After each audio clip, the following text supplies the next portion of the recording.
It should be 7:40 p.m. in India. We shall start our Saturday WeAreOne group weekly learning session. Today is session number 270, and today date is 13th of December 2025. And topic of discussion is based on some questions we received in the group by the members. So the topic will be Kriya, Maha Kriya, and Samarpan, which English word is. So we'll discuss upon all those things and their significance and in the more detail how this is, what is the purpose of this, how it is done. So like that. We will first start with that, Pranam Madhu.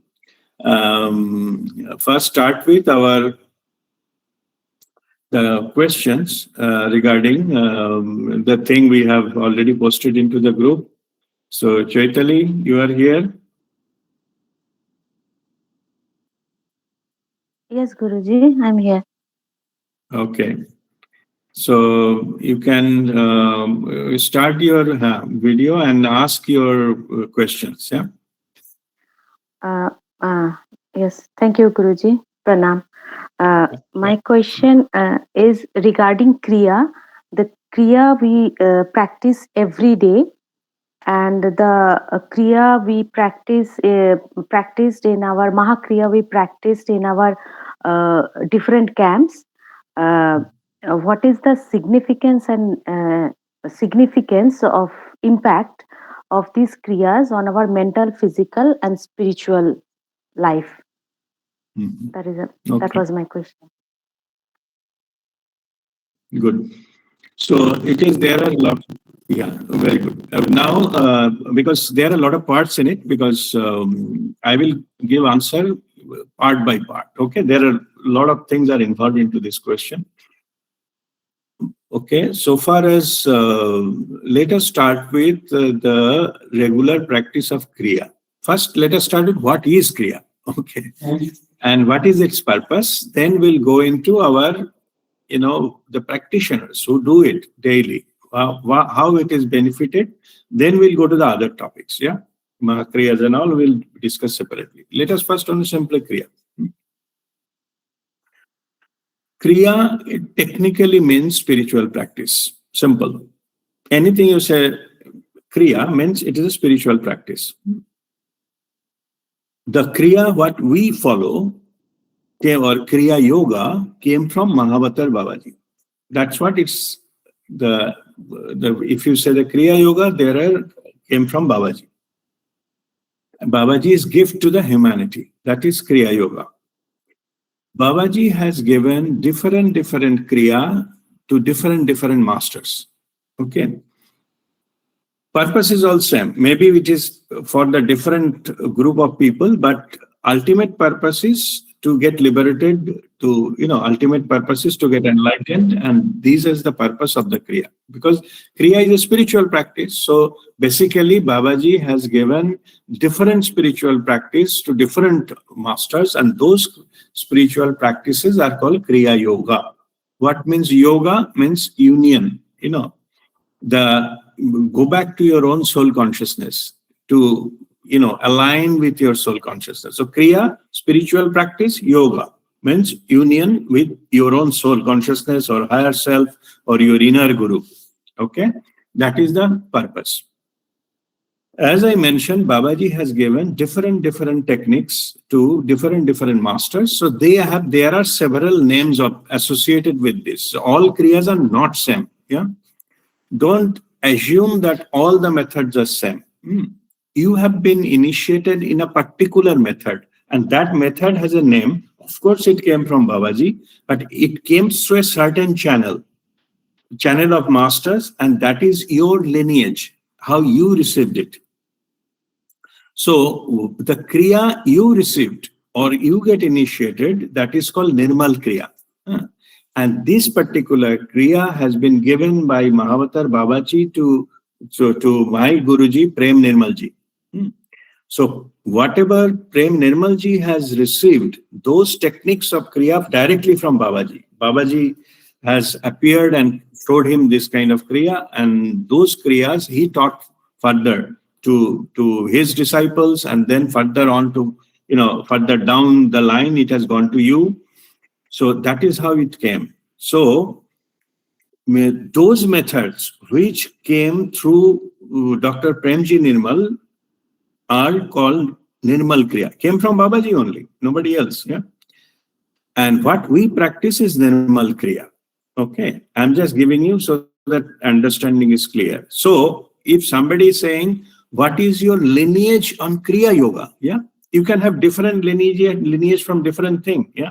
You can have a Diksha from something, Mantra Diksha. You can have other type of spiritual practices. That's fine. So those lineages are different. But so far as Kriya Yoga is concerned, your lineage will be you, then RPA, then Dr. Premji Nirmal and Mahavatar Babaji. There's nobody else in between. Okay, that's how it is.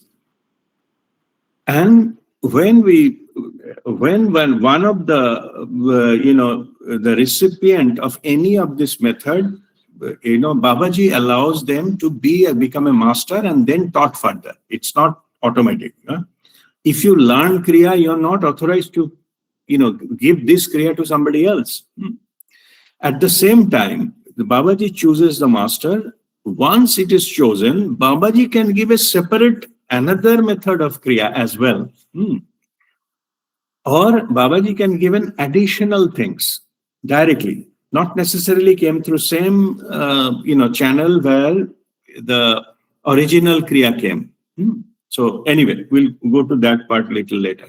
So first of all, so far as Kriya is concerned, whatever you received is a Nirmal Kriya. What I received from my Guruji and you received from me, so that is how it is.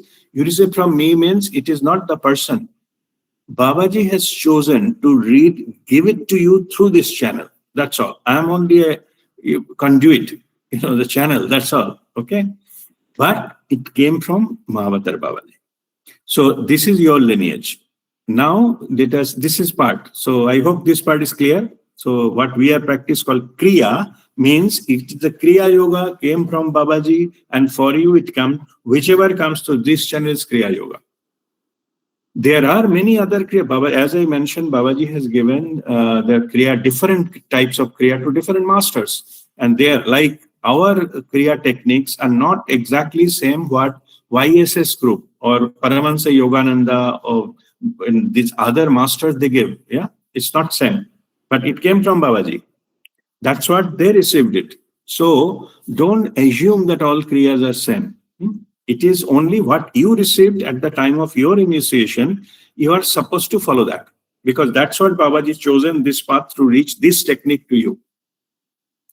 So I hope this is clear. So that part, Chaitali, this Yes, part is Guruji. clear. Yes, Yeah. thank Now, you. yeah, this is Kriya. What you receive called Kriya. Huh? Now let me tell you that what is the purpose of Kriya, and then I come to the benefit.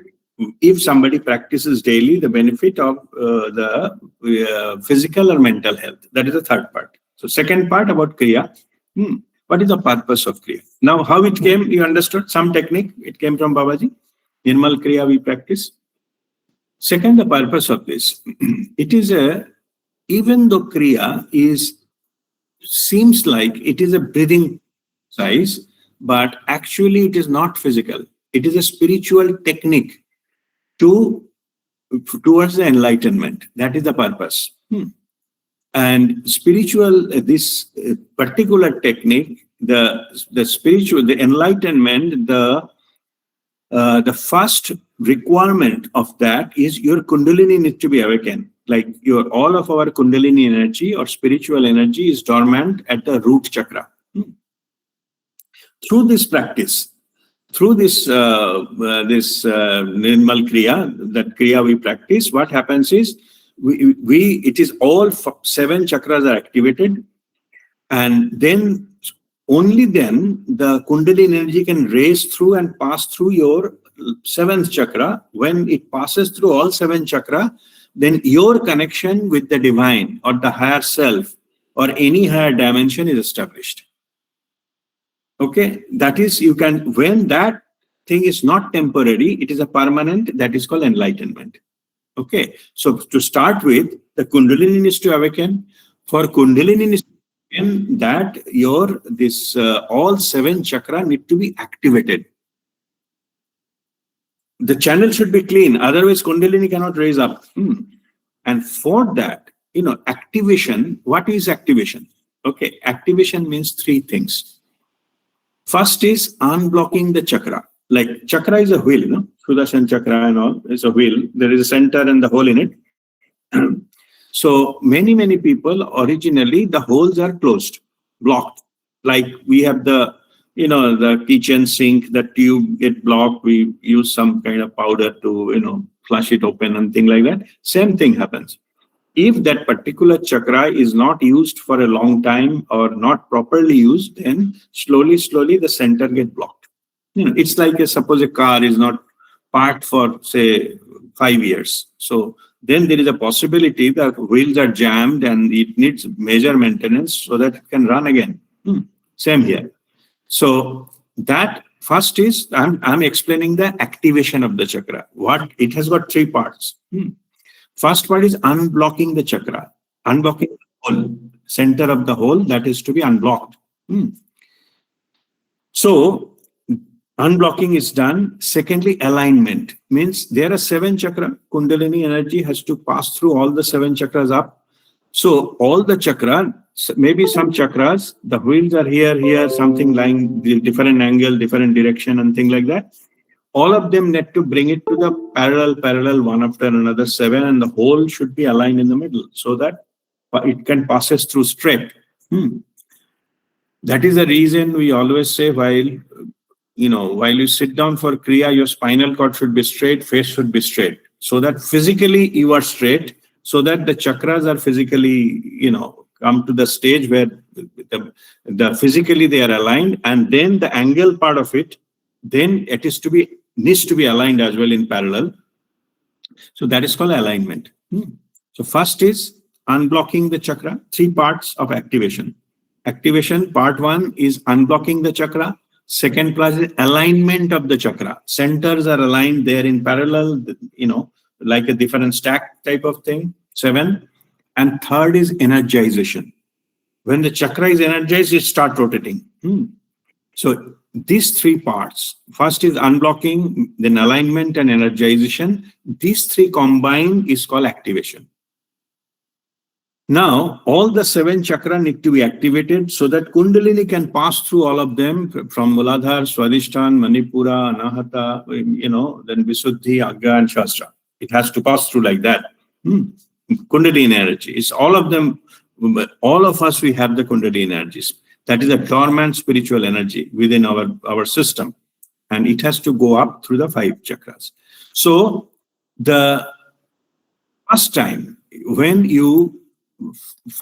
it needs very huge amount of power to activate the chakra for the first time. Activation means 3 things: unblocking, alignment, energization. It is huge amount of energy, 100 times more powerful energy than our physical energy it needs. Initially, it is almost impossible for anybody to do it on their own. So what happens is, first time, a master assigned by Babaji, uses some technique. How technique is, he or she invokes the energy and pass it on to the seeker, who is seeking for the further spiritual journey. First time when it is done, that is called initiation. Initiation into Kriya. For the starting point of that is activation of all 7 chakras. So what master does, master invokes the energy, the divine energy, and of course take the blessings of Babaji, invoke the energy and pass it on to the seeker. That method is called Shaktipat. If physically available, then it is just in third eye, put the thumb, and through that energy, all 7 chakras, they just activate, fraction of a second. It doesn't take much time. Instantly, all of them activated and the channel is ready for Kundalini awakening. First time it can happen. Now, what happens is, It is done by the master for the first time, and that process is called initiation. Now, what happens slowly, then it gets decayed. Like the water, if you put in the open into atmosphere, it gets evaporated. Yeah? Water in the plate. After 2 days, you will say the plate is dry. All water has evaporated. Same here. Master will activate for the first time through the initiation process, Shaktipat. But slowly, that particular thing will get decayed. It will come back like first the energization will reduce, then alignment will start getting distorted, then blockages will start coming, maybe weeks and months. It will happen. It will again go back to the normal original position. If it goes back, so it will be no use. Again, the Kundalini cannot raise again. So what happens is, you will not get a master every day to do the Shaktipat and, open all the 7 chakras together. So then you need to do certain things to keep them activated, initially done by the master. But you need to have some method without any dependence from anybody else. You need to practice something so that your chakra is kept activated. So, like suppose you are entering a new house. So initially maybe some civil workers, they will clean everything, your house and all. But once you start living, it is your duty to maintain the house. Every day those kind of construction people will not come to make you clean your house. And same here. So that process, what you need to do daily to maintain that same condition, what master has already given at the time of initiation, that is called Kriya practice. That is Kriya Yoga, what you need to practice to keep them activated. So the method we have learned, the Nirmal Kriya, it is that method that you need to practice on your own. So keep this channel activated. So more you practice, then Kundalini will be, start moving up and try to think like that. And in the whole process, and of course, it should be followed by meditation. So then during the process, what happens? Your vibrational, when you do this practice, your physical vibration will go higher. So your PVF, personal energetic vibrational frequency will be higher because your chakra is activated. We have 72,000 nadis in our body. And Shushumna Nadi, where all chakras are there. And these are the main channel where the chakras are there, supported by Surya Nadi and Chandra Nadi. I call it the service road of the highway. But other than these three, there are 72,000 nadis are there, which distributes the energy every cell of our body, about 50 trillion cells of our body. So those energy system got activated because you are now activating those chakras. Your channel is open. Kundalini is one thing that is to be raised for to pass through the 7th chakra to get connected with the divine, higher dimension. But in parallel, because your energy system is on, your every cell got energized and it receives the energy, even though you receive the higher energy, healing energy and everything from the divine that enters your body. It makes your physical body healed. If you practice daily, many small ailments will go away. Yeah, because it is in the high vibration. Means, how do you understand that? Suppose in the mountain river, small stream, and there is a boulder. If the flow is less, then it will block the water. Small water comes, stream comes, and it blocks on the stones. But same thing, suppose heavy rain happened and there is a huge amount of water coming with a force, then it will remove all the blocks, all the stones on the way, and it pass through. Same thing happens when your energy goes high. Vibration goes high through the practice. The cellular vibrancy goes high. Each and every cell goes vibrate higher. Then disease cannot stay there. It just like the water removes the stones and boulders. It will remove whatever the ailment. It just simply cannot stay there. Just like when you heat up the water, the whatever the air bubbles, I mean, air is dissolved into the water. That needs, it cannot stay there. You see the lot of bubbling happening. So that all those pockets, wherever your negative energies or your all these toxins are there, they get released. It happens in the physical level, also happens in the mental level. Because of the high energy, your mental cleansing happens, clarity happens. So if there is a mental thing, like frustration and all, those will go away. Because it is energizing in the higher level. As simple as that. Those kind of negative energies cannot stay there. It gets released automatically. So that way you benefit from if one practices a Kriya. So one is your spiritual thing like Kundalini awakening, and it happens, and slowly, sometimes it goes all the way up and then again comes down because of you cannot hold it properly. Those you have a glimpse of experience of enlightenment, which is called Satori. But again, after some days or something comes down, particularly it happens, it goes down very fast. If somebody eat some, non-veg food or something, it goes very fast. It reaches and goes very fast. So to maintain that, if you having a sattvic, maintaining your body sattvic, it stays for a longer time. So anyway, these are for particular things. If somebody is, negatively oriented, thinking more negative or, criticizing others, etc., it goes fast. It cannot stay there for long. Anyway, so now what happens is that is our spiritual thing. So when it is permanently connected, I call it a broadband connection. Same practice and all. One point of time, you hold your mind in no thought zone for 45 minutes, the God spot opens, and then broadband connection establishes. That is enlightenment. But it happens during this practice only, Kriya meditation only. Someday when you go to that state, your body earlier, all toxins released, all things are getting over, you get purified, and then called Antakaran Suddhi, full control over mind, emotion, and all those kind of things, and that enlightenment sustains. Then its purpose is over that time. But this process, so your question is what Kriya does for our mental and physical health if practiced daily. It's not, don't consider it as a military rule. If you don't do, nothing will happen. Only the result will delay. As simple as that. The question is, if I don't eat every day, what will happen? Nothing major will happen. You will starve. Actual breakdown will happen a lot later.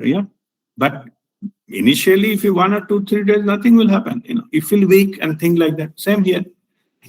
If you don't do Kriya every day, what will happen? Somebody will come and you will get cards, or Babaji will be angry. Nothing of that should happen. You don't have a need to bother. Your guru will also not insist that you do it every day. He will feel bad. Nothing of that sort. You will not get result. Your result will be delayed. Simple. Suppose you have a car and you decided not to, run the car. You are waiting and enjoying a coffee at every 2 kilometers. It's up to you. Okay. Whether you driving or whether you enjoying the scenery, go here and there, it's up to you. Your destination will be delayed. As simple as that.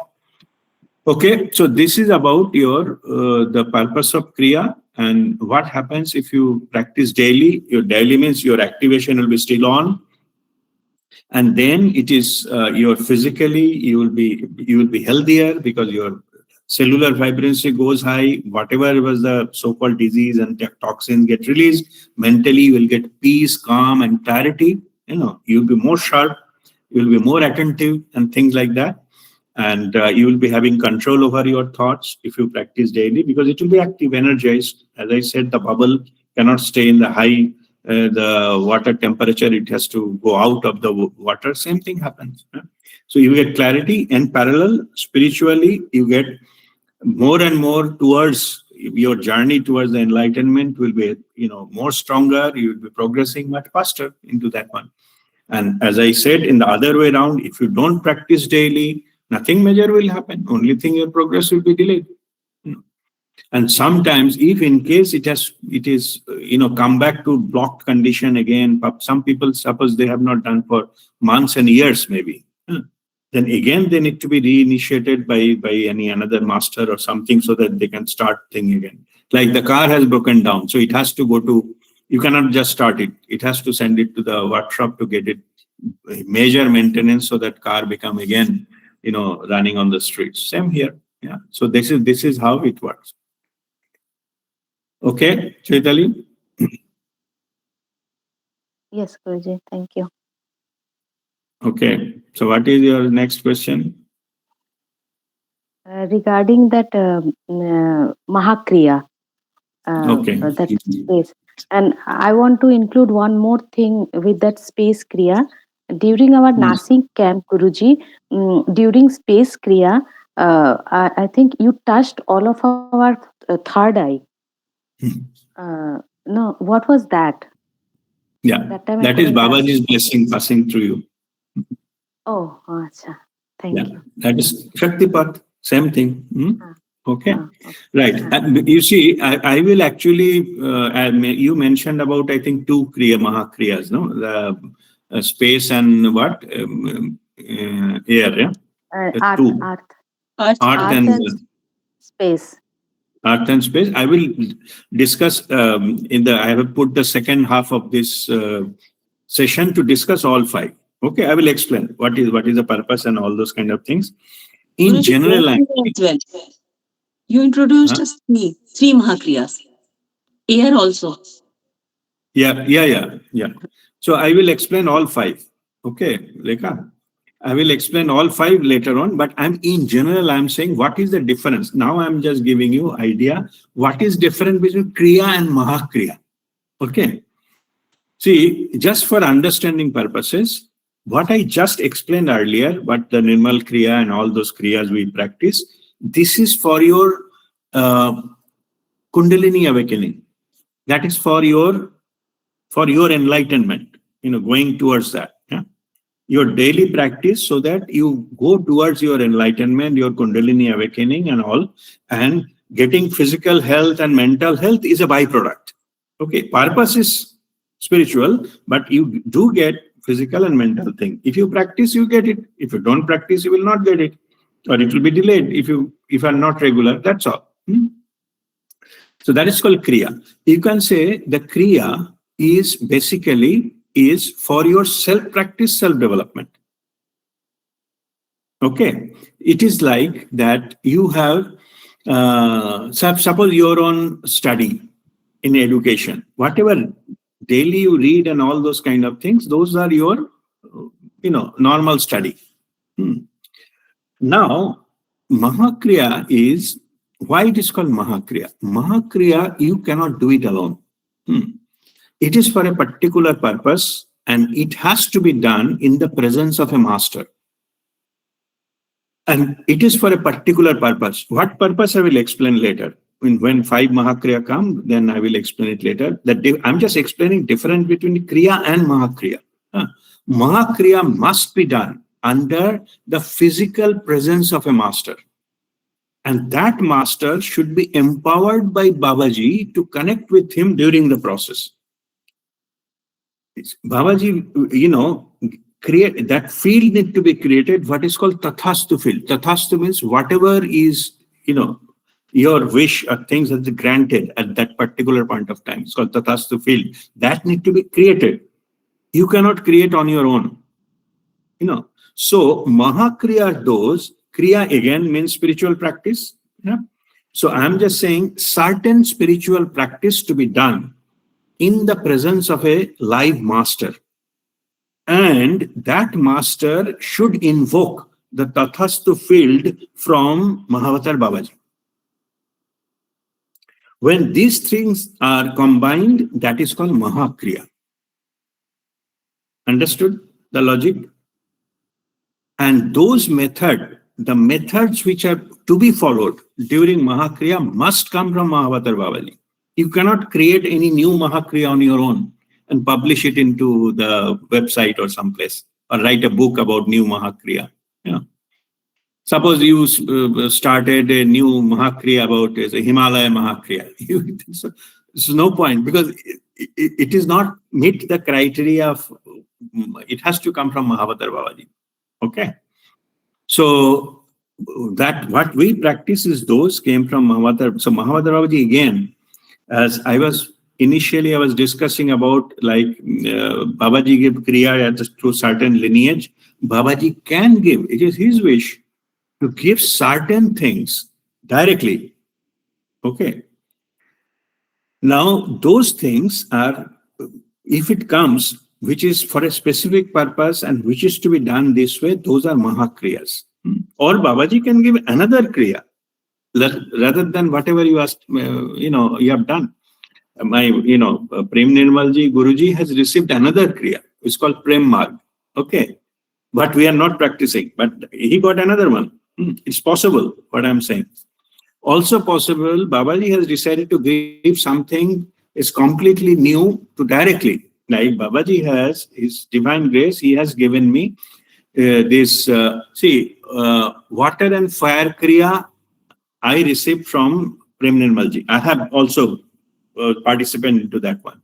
But the latest three, which is, the earth, air and space, these three has Babaji has given directly. In fact, this year in January, January, February time when my mother was expired, I was in Kolkata, I was in my house there. I have a temple, Babaji's temple in my house there. And that time he received it.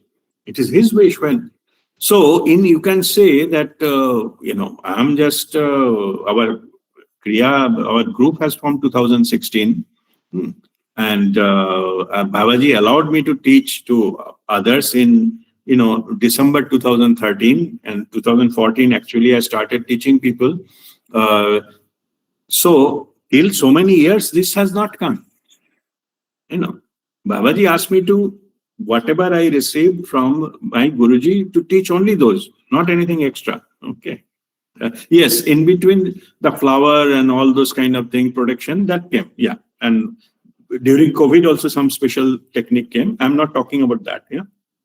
But the Kriya, rest of the three Kriyas after, see, if you say that 2014 is the starting point of my, he allowed me to teach. Then 2014 to 2015 January, okay, more than 10 years it took to give three more Maha Kriya by Babaji. Okay, so when it will be given, you are entitled, or there is no such thing called entitlement. It is his wish when he can give. So when he has given, then I have given it to, he asked me to give it to WeAreOne group, and that's what I'm doing. So anyway, and that is also only during the camp. It cannot be given remotely.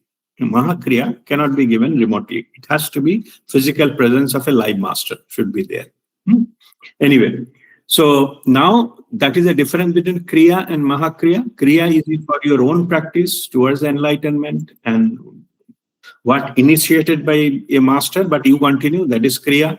Maha Kriya is a specific purpose, specific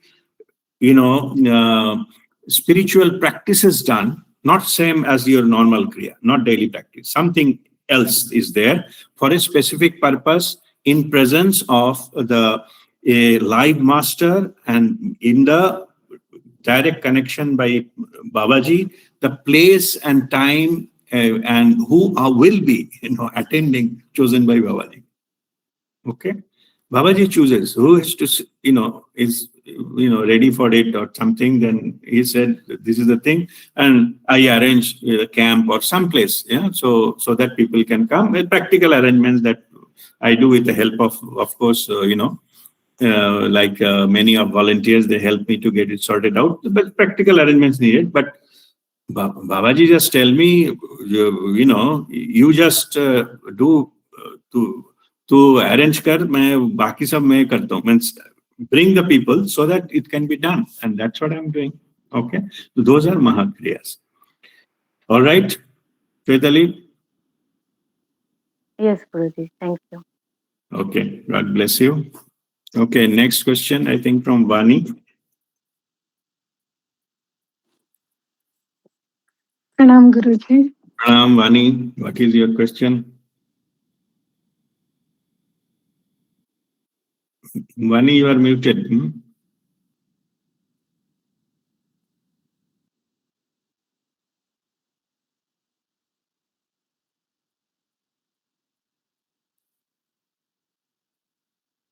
Vani, you are muted. Can you start your video?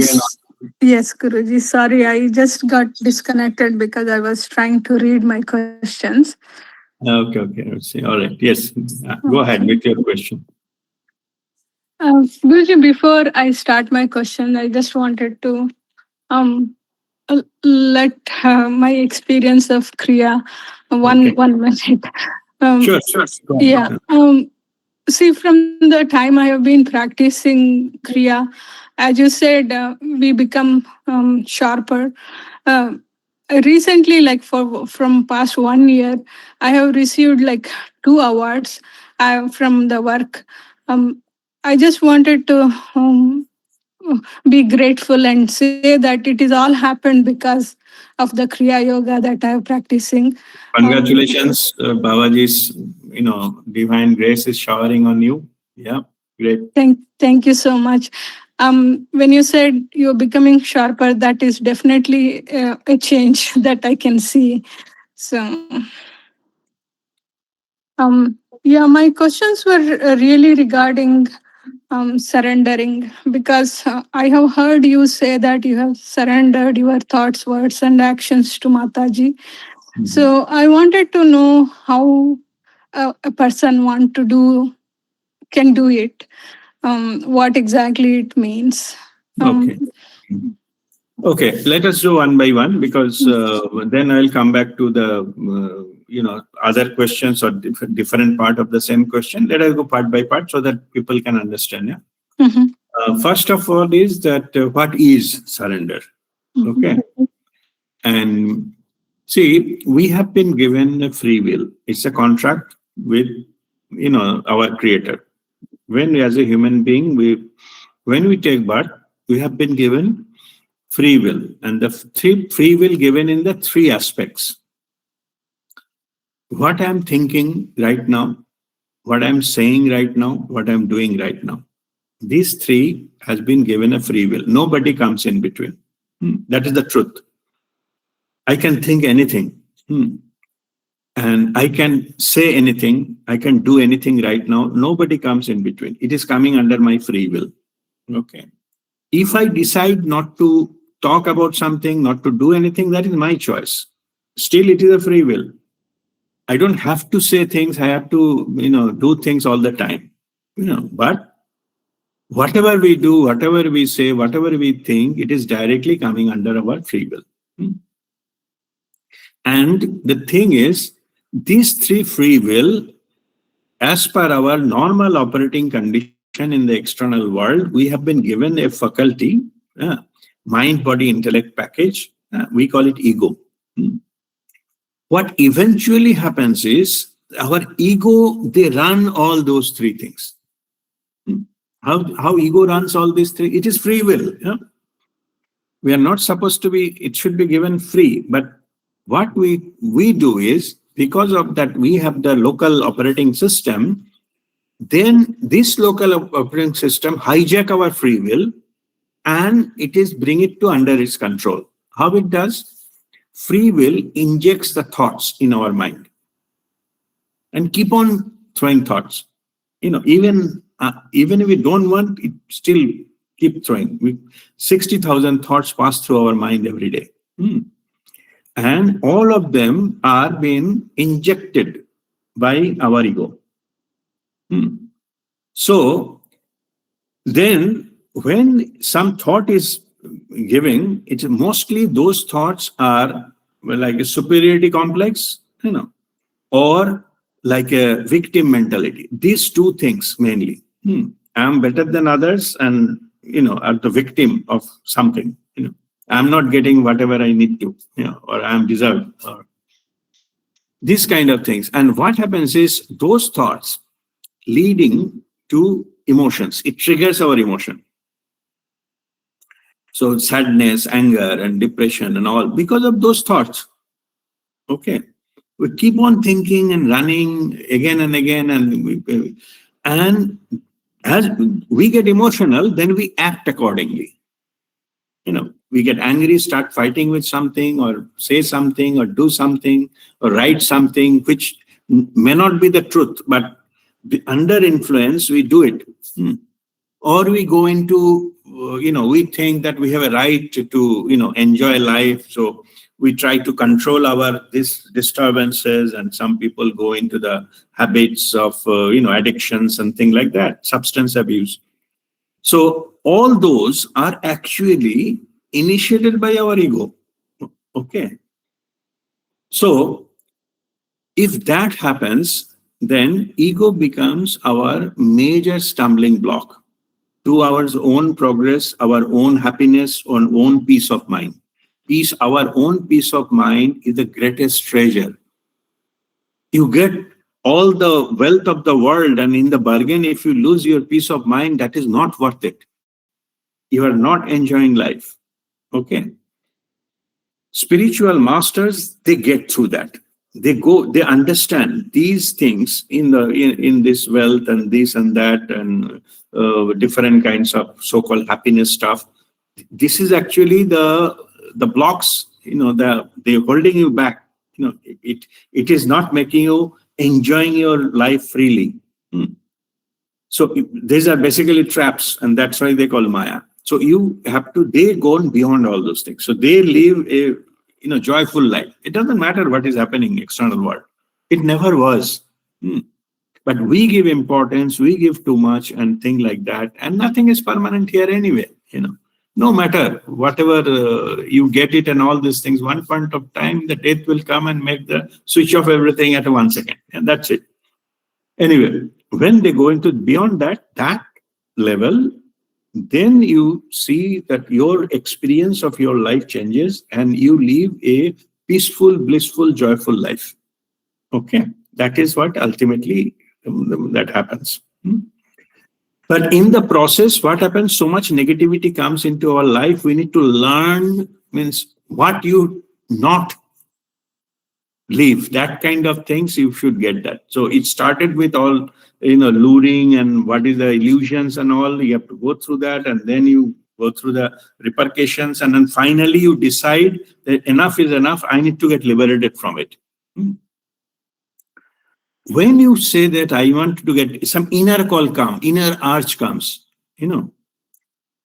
when you want, not before that, when you want that liberation, okay, then you realize I'm trapped in my own created world. And this world has been created by own ego. I'm a slave of my ego. And this slave have been created out of my free will. It is controlling my free will. So here comes the twisted part. In this level, who is operating in this level, worldly level, they cannot take you beyond that, because it is beyond their capacity also. If somebody, you have a car, and it cannot take you to the sky. It's not possible. They don't have the instrument to do it. So you need something like a higher power to pull you out of these things. You need a rocket to go into outer space, or at least helicopter to lift off from the ground. You need different kind of instrument, different vehicle. But the condition is this: when you lift up, you cannot have all the possessions of what you are getting into the land. You cannot get, I need your house also, I need this also, I need that, I have bought a new palace, I need 5 cars and all. I cannot take that with you, because you need to lift. So willingly you need to drop off all those kind of things, what you have, or what you are having in this level. You need to drop off something and trust that higher power to take you out of this mess. It's all you're created. It's in your mind. You have to get out of it. To do that, to get into that, you have to trust that the rocket will take you to the moon, or at least the helicopter. You have to trust that take you to the sky. It will not cheat you on the ground. It will never lift off. It is not that. You have to have that kind of trust that it will take me out of this mess. This trust, you have to choose by your free will, and you give it to the divine, and that is called surrender. Out of your free will, nobody is forcing you. No helicopter is telling you, come with me. I will give you this and showing marketing things and you will have this. No. Out of your experience on the ground, you have to choose and ask for entry into that helicopter. And condition of that entering into that helicopter is to leave whatever you have, behind. You cannot take everything.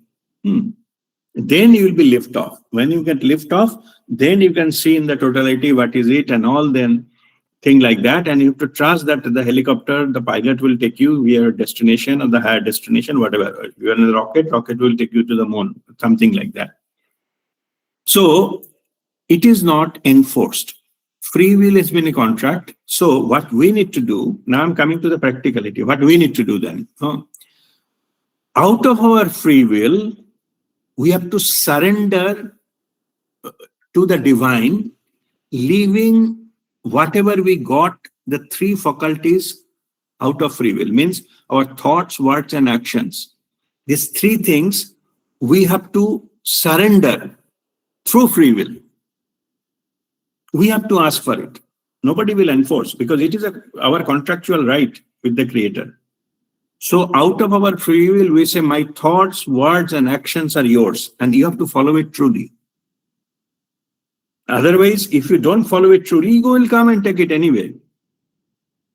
So you need certain kind of spiritual practice and understanding so that ego is not coming and interfering. And that practice is meditation.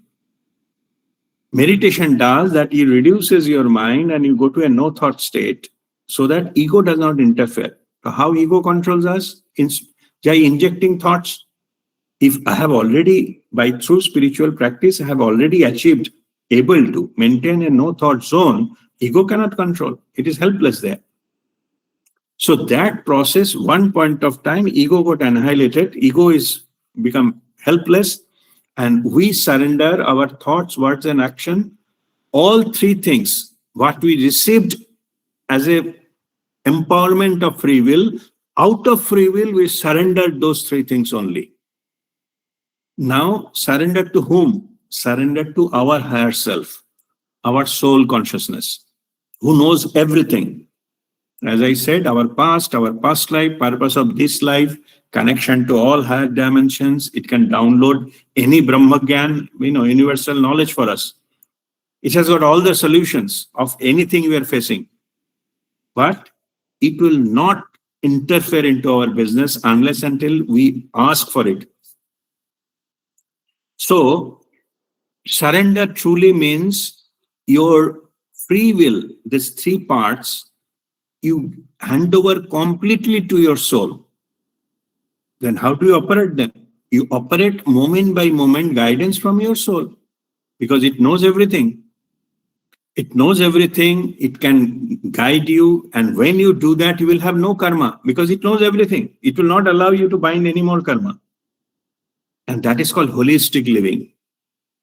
So basically what in the process, what you do is you're living under the guidance of your ego. You have to dismantle that particular construct. You offload many loads and then you lift it up, get lighter, lift it up and surrender yourself to your own higher self, soul consciousness.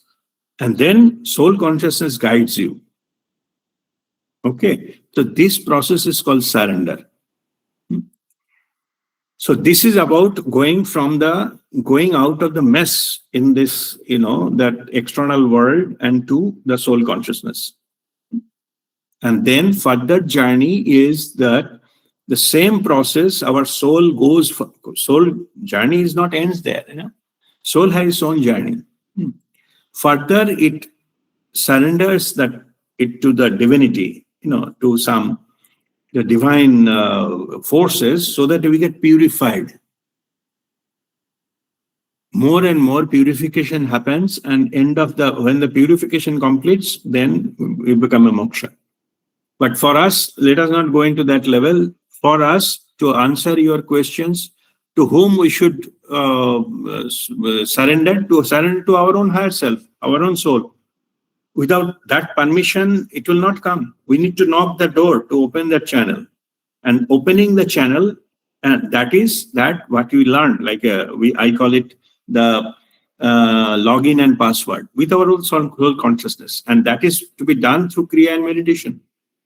When all 7 chakras are open, I was explaining earlier, all chakras are open and Kundalini awaken, we get connected to our own higher self, soul consciousness.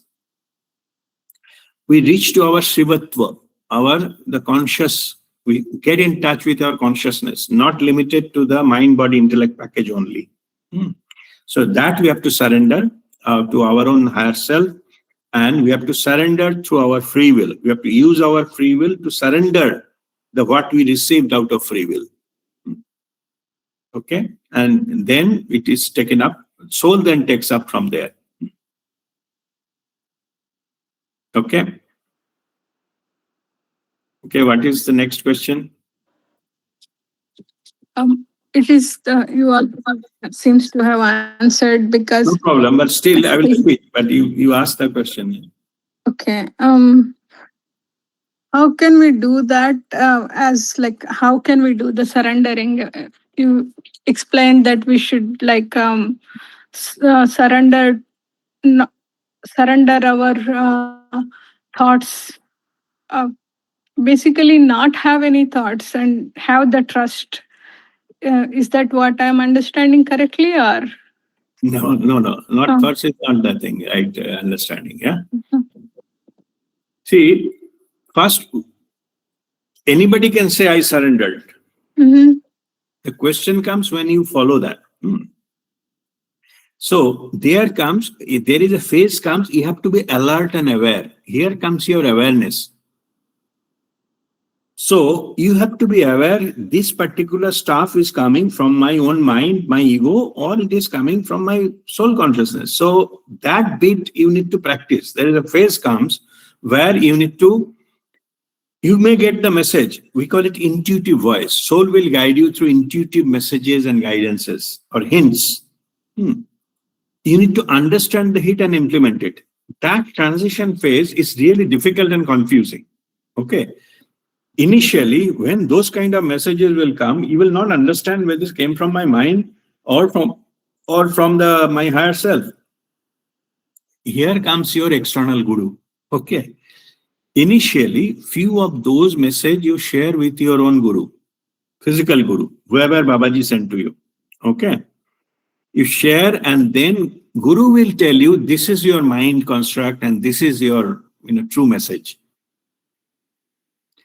This may happen 5, 6, 7, 10 times. Then you will understand the nature, the way of the content, the language, the way it is coming to you. You get some idea, no, these are the true messages and these are my mind construct.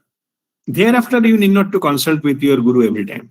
You will know it. Maybe few exceptional cases, then you can consult. I will know, okay, this is the thing. Or some mind thing, no, this is a mind. Also, you'll got an ability to reconfirm. It's not the soul will tell you something and run away. If you are not clear, you can ask the soul. I didn't get the message clearly. Would you please repeat? It will repeat. You confirm from your own soul. These are all possible. And this kind of thing, so first is establishing 3 parts are there with the soul communication. First is establishing the connection with your own soul. That is done by Kriya and meditation. How to connect? Login and password, what I was telling. Second is develop 2-way communication. Means you are asking something, you should be able to receive the answer. If you just keep saying one way, what normally people do, that is a prayer. It's not communication. Or your wish. You want something, but what about the answer? Okay. You need to get the 2-way communication so that you get the answer, specific answer. It's clear, answer. There is no confusion. Many people say, I received something, but I'm not clear what it is. That is not the answer. Answer should be very clear. Okay. Like now you understand who is talking, what is talking, what is the context. Same. There's no confusion. Somebody said something and gone. I don't really remember. Then you ask again. That's not how soul communicates. You have not get it means you have not received the message. You need to. More practice needed for the clarity. Okay. So first is the established connection. Second is about establish two-way communication. And third part, once it is done, and then you, out of your free will, you surrender to your higher self. Please guide me. I don't have to think anything. Every moment you will be guided. So live your life under constant guidance of your higher self.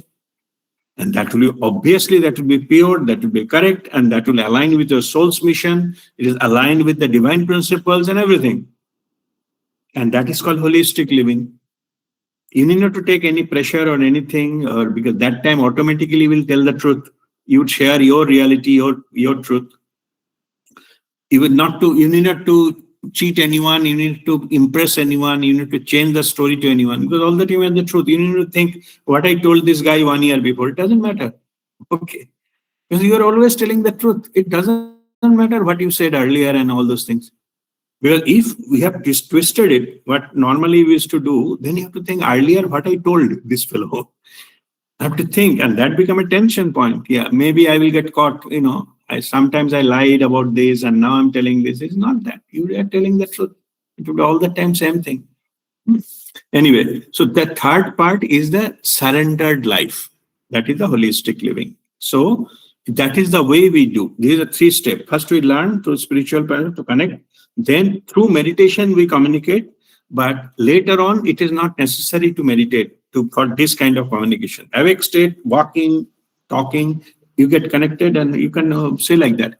Suppose a spiritual master, when they talk, they're all the time they're connected. The divine talks through them. They need not to think and meditate. They say 2-3 words and then say, okay, let me meditate. What is the message? Yeah, this is the next another word, another sentence, and then it's not like that. Continuously it will come, and it will be like an effortless communication. It will be like a flow. It will come and it will guide you. You will receive whatever you need to receive. There's no thinking, stumbling and things like that. Yeah? Or they will say, okay, I have to, read about it and come back to you tomorrow. It will never happen like that. They will share whatever it is, and something is not true.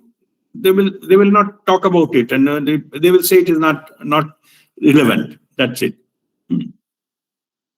Okay, so like that. So this is how it works, and the surrender to your higher self, and that is how the holistic living or spiritual living, spiritual life, or whatever you call it. That's how it works. Okay. Next question. Yeah. The question is like, can surrendering be done while we are on this path of spirituality, or should be part of enlightenment? No, that is good question. Let me give you the difference between that. Before enlightenment, you surrender to your higher self. Okay, your soul consciousness. That is to gain enlightenment. To go to the level where you live a holistic life, like 100% under direct guidance of your own soul. Post-enlightenment, another kind of surrender happens. That is surrender to the divine, surrender to the creator. That purpose is not for your own self, that is for the humanity. You surrender, please guide me so that I can serve the humanity. I like to be your channel, so that I am one of your arm to provide what you need to do for the humanity. Please get me be part of it. So that surrender is not for the personal thing. It is done. That's the enlightenment part is over. Now post-enlightenment, some of the masters, they don't have to. Okay. Some of the masters surrender their even further life, whatever balance in this world, they surrender completely for the divine cause or the cause of the creator, or whatever needed for the humanity, to help the humanity to guide the humanity. They surrender, and then collectively different masters from the higher dimension, ascended masters, they come and guide that master. Okay. So that is a surrendering not for the enlightenment. That is to serve the humanity, to spread the truth, or in other words, to be the light, so that they are, they become like that, they become impersonation of the truth, of the light, so that they can guide others. Like a lighthouse, they can guide many ships, no? Like that. So that is a different level of surrender, and then different purpose is different. Okay. So you are mentioning about that every morning I surrender my life to Mataji, and every thought, words, and action. That is not for myself. Yeah?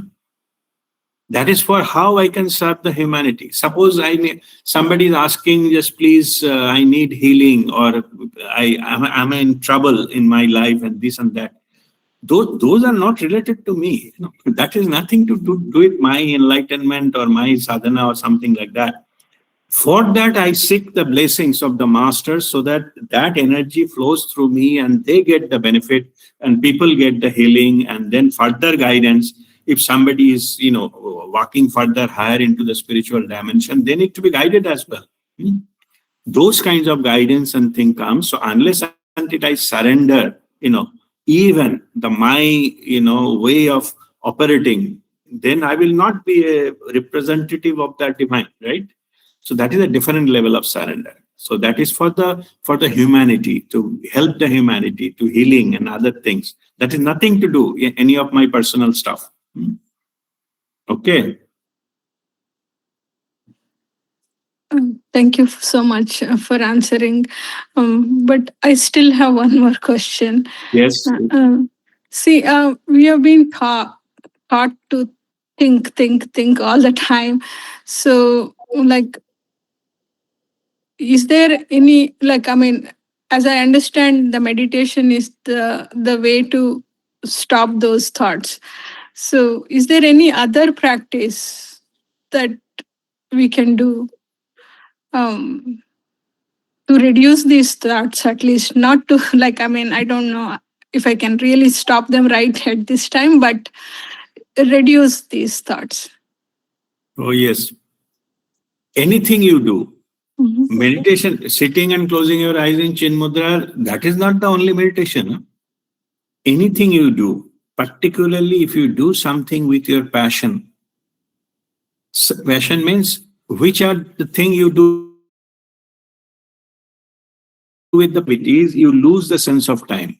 Somebody can be painter, painting, losing sense of time. Now, khana bhul gaya and something like that. Somebody may be gardening, anything.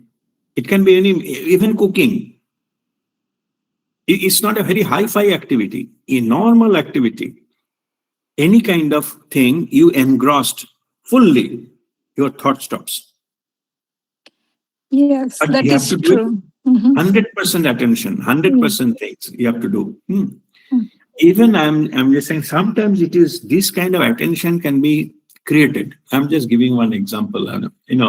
In college time, I used to go for rock climbing and mountaineering. Those are my school friends, they know. College friends, they know. In that, you have to say vertical rock is there, and you have to climb. And there are techniques, of course. And there is a rope is there for your safety. So that if you fall, somebody will catch you or something like that. But you have to climb on your own. So while climbing, you have to be 100% alert, because if you slip one thing, you will fall. Okay, there is a rope, but still you will fall. Maybe 100, maybe not 100, 10, 20 meters you will fall. Then somebody will catch you or hold you, or your rope will get stuck somewhere, and then you to hold it. But initial fall, nobody can stop. So you should be very alert while doing it. You can say this is a rope walking. There is a rope, and they show that somebody walk on the rope. There is some like a circus they show. Those needs huge attention, because if your attention is not proper, you are not alert, you will fall. While rope walking, then your thought stops. And if thought stops, then only you will be able to concentrate only on one thing, and that is your meditation. Sometimes we do practice, like during our holistic exercises. Simply, you can practice on your own also. Yeah? So we say the stand on 1 foot. Just lift one, you on your own. Yeah? Don't, take support of anything, any wall or any chair, nothing. Just try to do that. Now, if you do that and again you are falling, means you cannot stay on one leg. You have to put the another, leg to support you. Only thing it means that your mind is full of thoughts. So moment you control your thoughts, you will be able to stand on one foot. You try on your own. That's why many, you might have heard the stories of many, sannyasis in the Himalayas. They stand on one foot. Yeah? They meditate for days in one foot so that they alert and aware, little bit of thought comes, they will fall. So there are practices. If somebody is interested, we can, guide them how to do that. But there are practical techniques. You use such a way that you are just focus only on one thing. And that is your meditation. And that time thought stops. Either you engaged into something you are passionate about, or you create that scenario, but if you just start thinking, you will fall from that particular, posture or something, or in the rope you fall, then you have to concentrate there. Otherwise, you will miss it. Yeah. Okay. You have the Mahabharata story, no? Everybody, Dronacharya's training a lot of Pandavas and say, and the bird is on the tree and say, what you see? Everybody see many things and all. Only Arjuna says, I see the eye of the bird. Okay. How it is possible? It is possible, just simply stop the thoughts. So that you don't have to say anything. You're concentrating on one thing. That particular point of time you are meditating. It's possible through meditation. Only one thing. We try to, create that kind of environment by Tratak meditation. Looking at a flame. But purpose is same. Just come out of the, thoughtful mind and concentrate at least on one thing. Then from 1 to 0, no thought zone. That is a pure meditative state. But initially, that is how we do it. Okay. So that answers your question? Definitely answers all my questions, Guruji. I'll definitely contact you on some of the things. I don't know whether it is my mind construct or, So I will definitely ask some questions. Thank you. Okay. God bless you. What is next question? You have something about any other question you had, or to whom to surrender, etc. All you answered. Yeah. Right? No, you answered all of them. Okay. Guruji. All right. Thank you Okay. so much. Okay. God Thank bless you. Yeah. In general, if somebody wants to practice that to reduction of this mind thing and all, so we can give some practical tips and techniques. Like I said, try to stand on one foot without holding any chair or wall. Keep a chair nearby. Means if you cannot do it in one day, but practice that. Okay. Simply, it will help you to improve your thoughtless state. Yeah? Physical exercise, but it will help you to do that. No need to go to unnecessarily risky kind of thing, like walking on the rope, etc. When if fall down, break your leg or something, but that's not what is intended. But one and another thing, let me tell you, another. I'm taking practical technique. I'm saying that to how to reduce the ego, because ego keep on injecting, thoughts and creating, spoiling everything. For that, there is another exercise. How to stop holding the ego in the mind. There are different types of exercise. Maybe in the next camp, I will teach you. Sure. Let me explain you that one practical thing. See, unless until you ask, then only these things comes. No? Yes. Everything there is answer and there are techniques. Only thing I need to see what is the requirement. Anyway, how to control the ego? That technique is, I'm showing you the exercise. You have to catch your ears like this, yeah, cross. And you have to do, in the earlier days, now the schools, they don't punish. Earlier, in the school days, they have to give the punishment. No? They have to kaan pakad ke khade ho jao. So this kind of thing, and sit up. Yeah. So with this posture, you have to, stand. First you stand, then sit up. Only difference is while going down, you have to inhale. Normally, while going down, we exhale. No? So we have to, while going down, you have to inhale. And while standing up, you have to exhale. Okay, not other way around. This exercise, if we do on our own, you need not to do it in public. If we do on our own, that will reduce the hold of your ego on your mind. This is one of the ego annihilation exercise. Okay, that we practice. I have practiced years. Okay, these things. So that definitely gives you the hold, release the hold of the ego, so that mind become free, so that you can connect to the soul and so on and so forth. Okay. All right. Okay. God bless you. Okay. So now let us go to the explaining, as I mentioned, that the 5 Maha Kriyas and their purpose and their significance as one by one. So let me see what is the list. Okay, first is Water Maha Kriya. Okay. Water Maha Kriya. So this is the water means, that 70% of our body is made of water. So all whatever the physical, in our life, whatever we are facing and your physical ailment, physical things, that you can say this is dissolved into the water, 70% water in our body.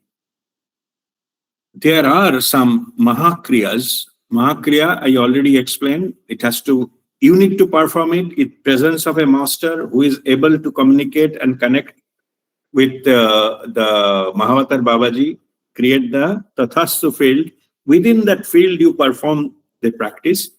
Normally, we use our normal Kriya, like, Pran Mudra and all this, normal Kriya to energize our body. That time, in that field, the purpose of performing that Kriya is not for Kundalini awakening. It is to energize the body. I told you the higher vibration, it goes to the cellular level. Then in the higher vibration, they get released. Any kind of toxin, any negativity get released. Yeah? So in that field, what you need to do is you perform that Kriya, going into the flowing water, natural water. Yeah. Either it is a sea water or river, flowing river. If not, then there is a big lake. And if nothing, last resort is swimming pool. But swimming pool, one issue is there, after you do this process, the water need to be changed. Yeah. But not every swimming pool you have a control. So that is the last resort. Means if nothing else is there, then we have to go there. Either the swimming pool, the water need to be changed, or there should be some master who knows how to correct the water back to the normal. But otherwise, we'll have a big trouble. We'll giving karma to somebody else. Okay. Now, let us come back to that water thing. So what you do in the water, you have to first thing you have to at least the last lower 3 chakras, which is Muladhara, Swadhisthana and Manipura. These 3 things has to be below water level in that sea water or this water. River water. Means ideally how to do that? You need not to stand in the water, you can sit down also, but the whole thing is, purpose is the lower 3 chakras need to be below water. Why? Because when we get this kind of energy, means we do perform normal Kriya in presence of a live master who is invoking Babaji's energy, then that process of going our karma get released, and those karma get released from the lower 3 chakras only. No karma get released from the heart chakra, throat chakra, third eye and shastra. There's no karmic. They don't get released from there. They release from the lower 3 chakras. particularly from Muladhara and then also Swadhisthana Manipura. So those three things has to be below water. Water here represent the universe. Like your karma, you never know who has whatever the karma is, in the stock. So that when those karmas get released, negative karmas to be precise, they get released into the water through the lower three chakras. Even while performing this kriya, some people even feel that they are getting lighter. There's something is getting released from the lower three chakras. Yeah. So during the process, when we perform kriya, then whatever you follow the guidance of the master, in that moment, whatever comes from Babaji, you just get it through that. And through that, you get released into the water. And when the process is over, then you have to come out and then take the blessings of the master and things like that. And basically, the master will give Babaji's blessings to you, and master will be physically representing Babaji at that point of time. That is how it is done. As the water kriya, means kriya, sitting or standing in water, is performed. That's why I call it water kriya. And then in that process, that our whatever water inside our body, and they bring all those things into the lower three chakras, and they get released into the external water. External water represent the universe, the agent of the universe. So universe basically absorbs our karma, which is getting released. That's how it is done. So also at the same time, we can use our sun, sunlight, sun is also a representation of the divine. So we can, some of the particular seeds, some choice of the thing, blocks we wanted to remove from our life. A special performance is done in presence of a master again. If you do it on your own, nothing will happen. But in presence of a master, that create that field. And in that field, you release that three things, blocks you want to remove from that. The water here, they take that block because your intention is putting into the block, and that water is released to that back again. But here you take the energy of the sun to purify that so that your blocks are removed. Okay. Now this water kriya, as this is used for removing your karma or removing your blocks, that's why it is called Karmakshalan Maha Kriya. Okay. So, means in other words, water kriya is Karmakshalan kriya. Karma is your karma, means sanchita karma, mostly the bad karmas. Karmakshalan means deleting, deleting karma. This particular method, which given by Babaji, is deletes your sanchita karma. Whatever is stored, they get sanchita karma, so your life become purified. Now, this particular aspect, that is how it is done. Now, let me talk about some practical things. Suppose because of some reason, it is not possible to go lower three chakras into the water, inside the water.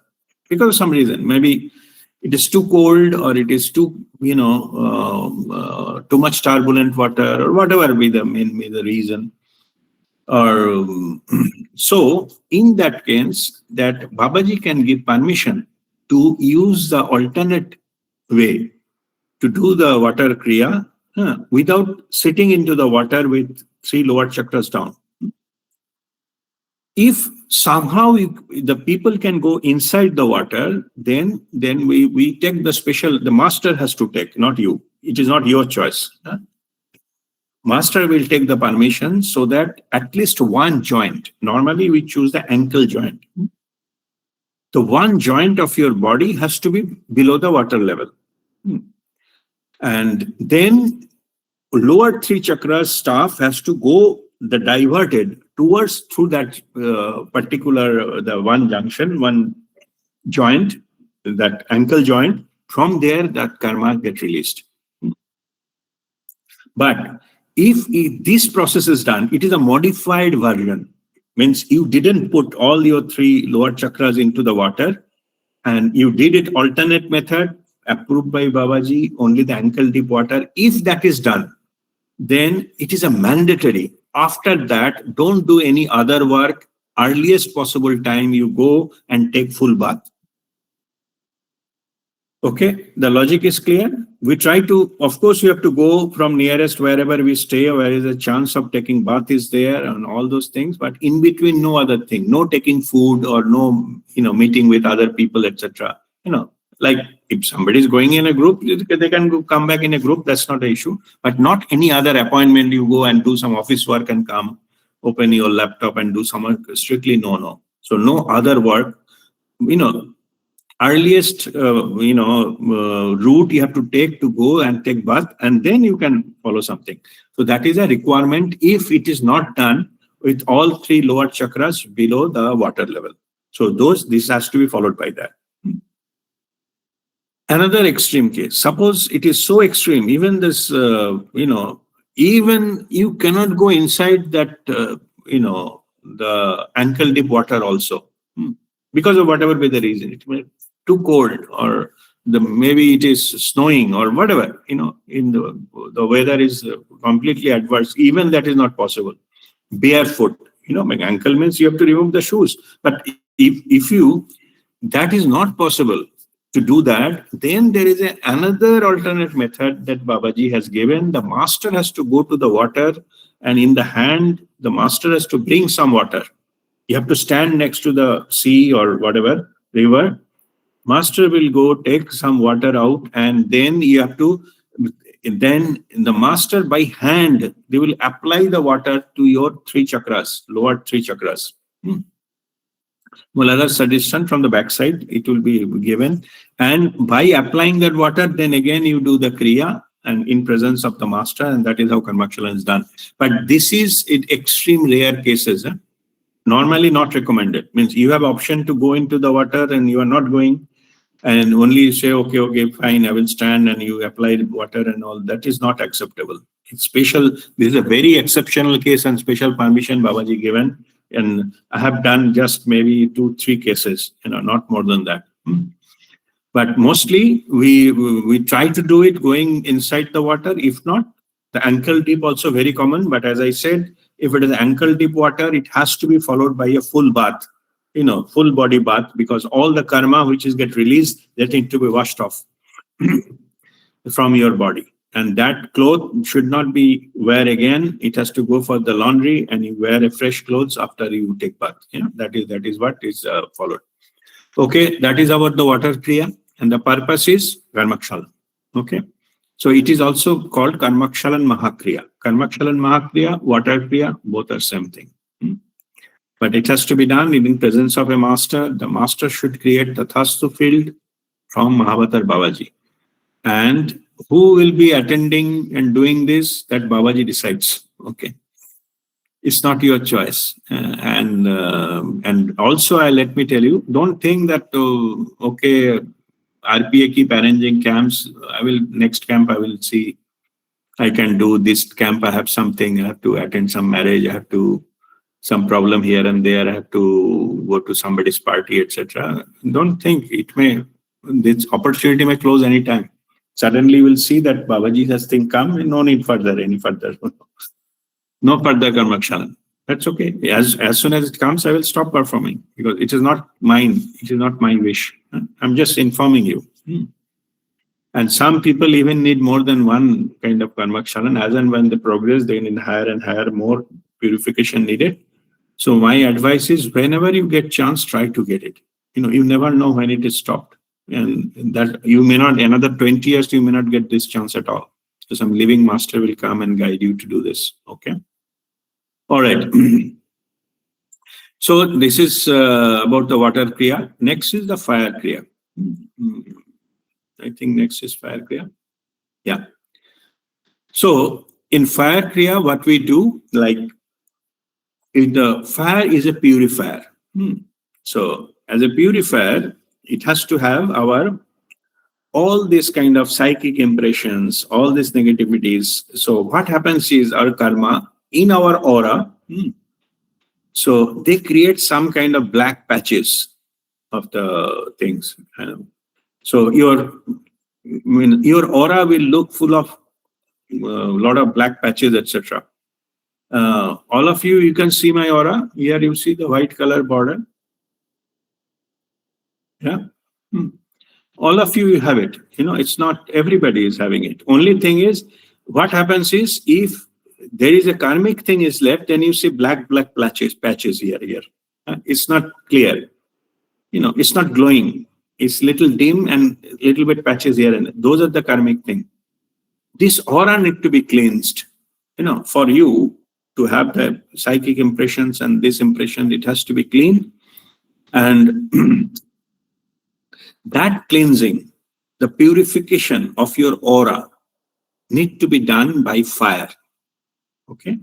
So what we do here, again, you need is a Maha Kriya. Maha Kriya, the requirement is the living master should be there, and that master should connect Babaji, on that spot.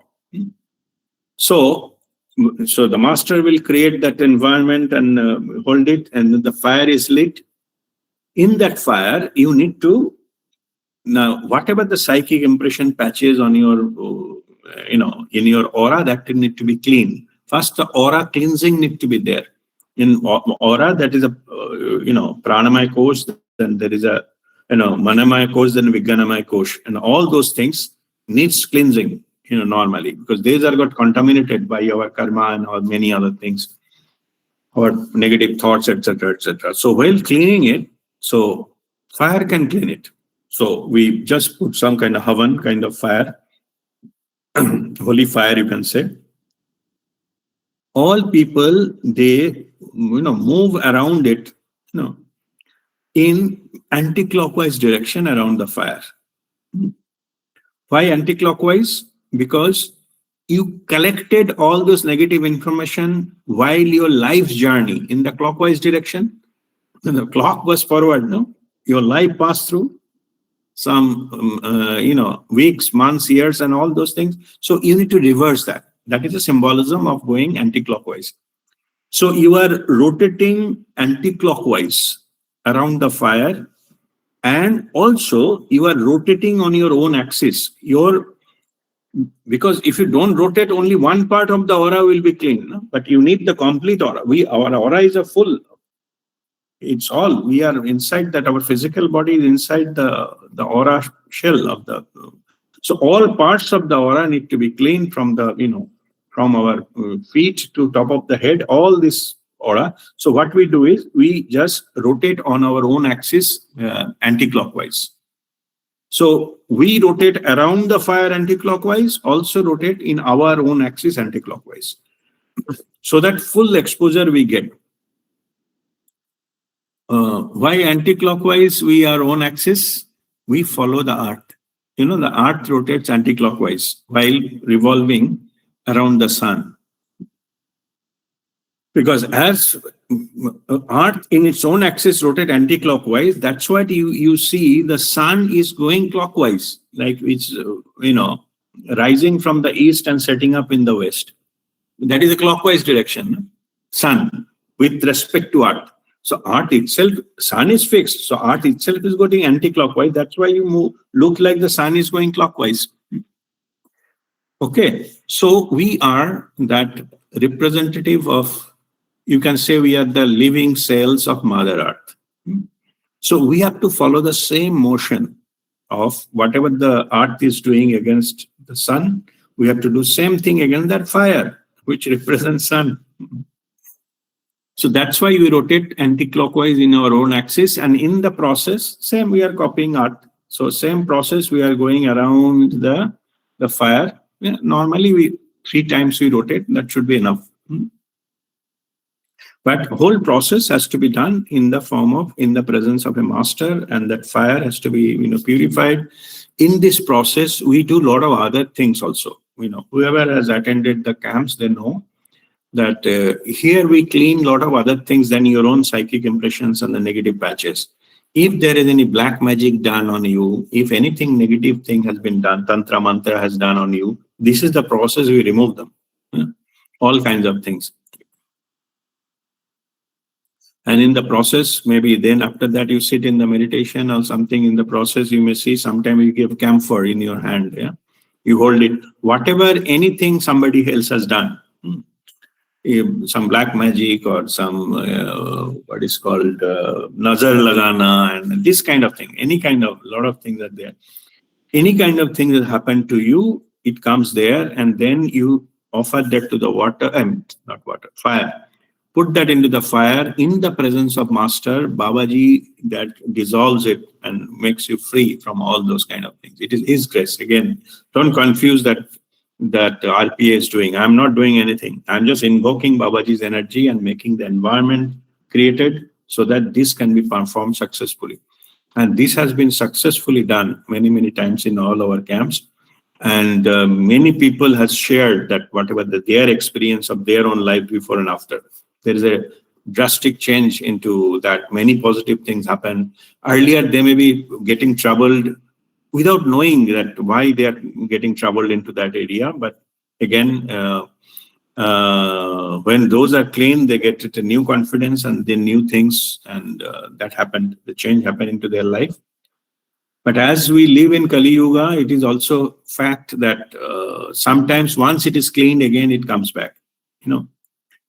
Because there are those people who was doing it, they don't stop doing it. Keep doing all this kind of nonsense, and then again you may get affected. So first thing is not to get affected is keep your vibration high, through regular practice of Kriya and meditation. Then it will normally not affect you. You don't know how many times people are doing for, some try to harm me and all this kind of magic and this kind of stuff, black magic, tantra, mantra, and whatnot. But it doesn't affect me. I keep my vibration high and surrender to Babaji. But for you, don't allow that to happen. But of course, it is understandable. All the time, it is not possible. Sometimes it has gone to so much that in Indore, in the land of Mahakal, Omkareshwar and Mahakaleshwar, we did a special thing, special fire kriya, to not only to clean you, also put whoever is causing it, whoever is any tantric or whoever is doing it, put them into jail so that they cannot do it again. Confine them. So that is a very special process done at the time of Indore camp. And that is the time it has been done. Because earlier, no matter whenever we are doing something, again I see people are complaining about the same thing. And when I checked and found, yes, some black magic has been done repeatedly.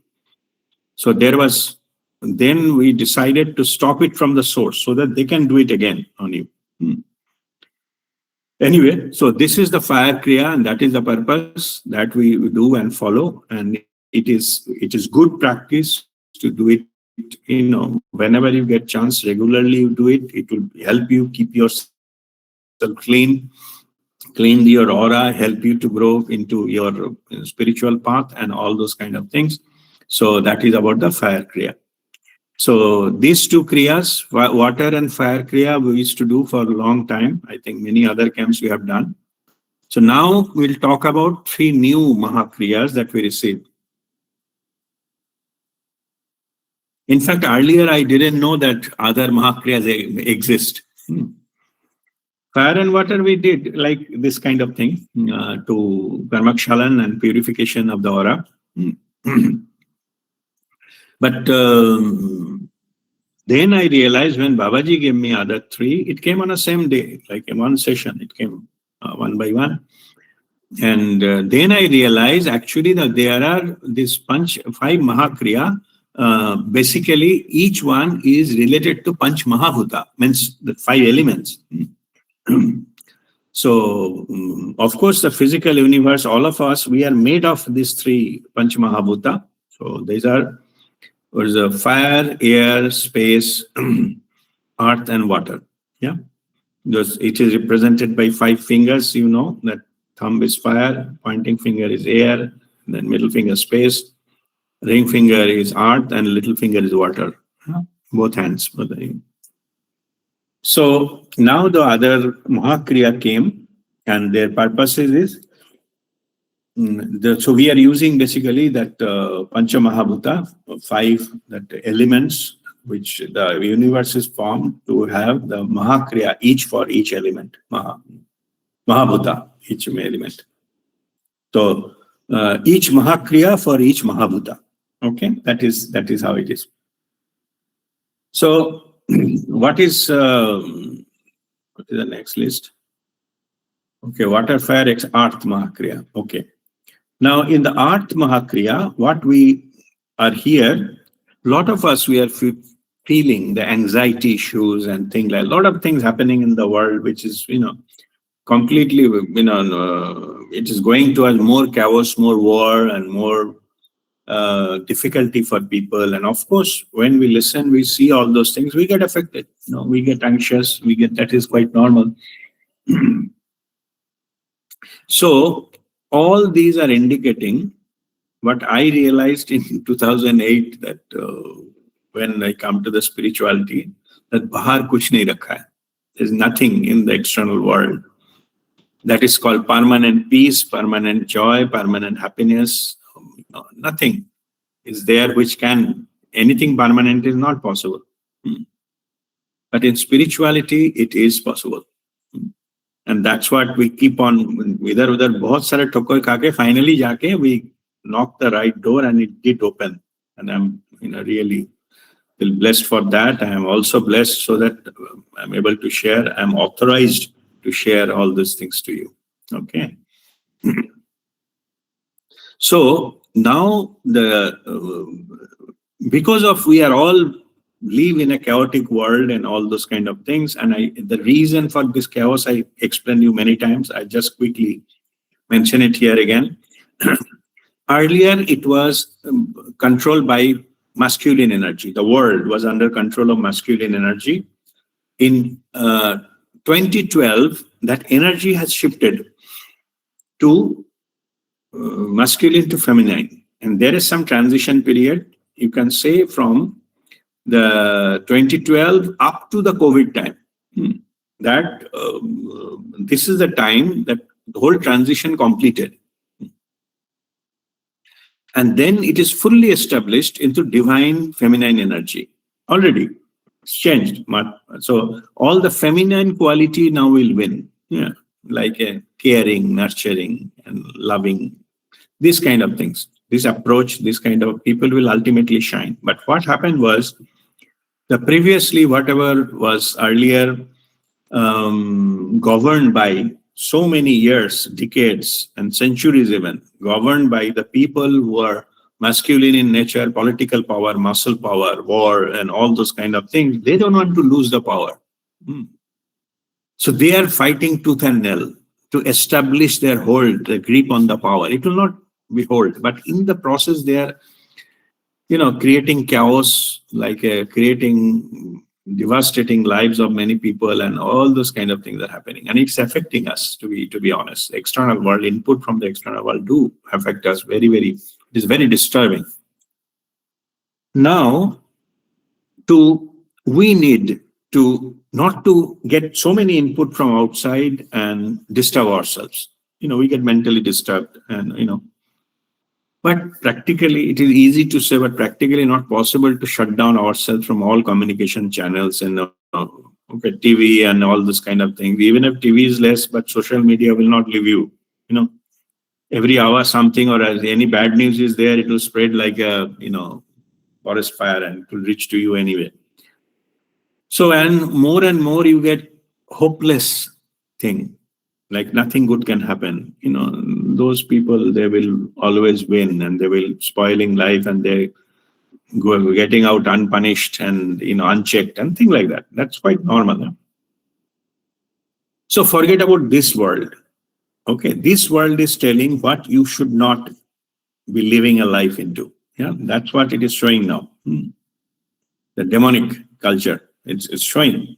So challenge is to a challenge is to run your own life. And what is that? You need to, as my teaching goes, you need to learn how to maintain your peace of mind. Because you are responsible for it, not the world. Okay, world is whatever it is. It is said that you born out of this world, like a mud. The lotus came out of the mud.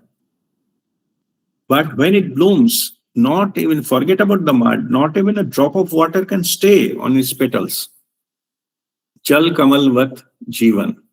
So we need to go towards that.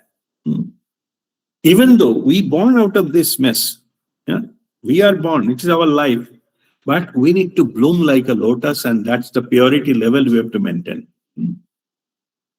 So, so now we have to, that's what we have to do. So what Earth Kriya does, Earth Kriya basically, it connects ourselves with the Mother Earth, because Mother Earth is already transformed, going into that kind of vibration, divine feminine energy.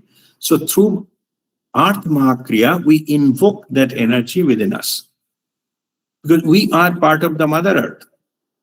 Whether we know it or don't know it, we are all the living cells of Mother Earth. So through the Earth Maha Kriya, we basically aligning our energy with the Mother Earth. That is the process. So in presence of a master who invokes Babaji's, grace and his blessings, that for Earth Maha Kriya to select some place which is like a high in a Shakti Sthal, some high energy place. That place we have to be in touch with the Mother Earth and then follow the guidance of the master to get that energy invoked into our body. So then Mother Earth's energy vibration overpower our normal energy, which is chaotic, disturbing, negative, and frustrating or hopelessness. Those will go. So this is kind of purification process to be align ourselves with the Mother Earth, and this is at the Earth Maha Kriya is all about. Earth Maha Kriya, or also it is known as Prithvi Maha Kriya, Earth, Mother Earth. Okay, that is about the Earth Maha Kriya. Then next coming the Pavan Maha Kriya, or means air Maha Kriya. See, air is representing prana.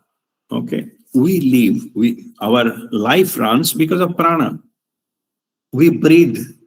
That even to activate our chakra, we need a pranic energy into our body. That's why 3:2 stomach breathing is there.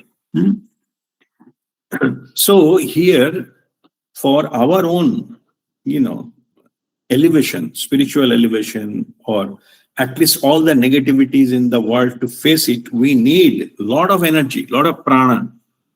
Okay, and that prana we receive normally through breathing.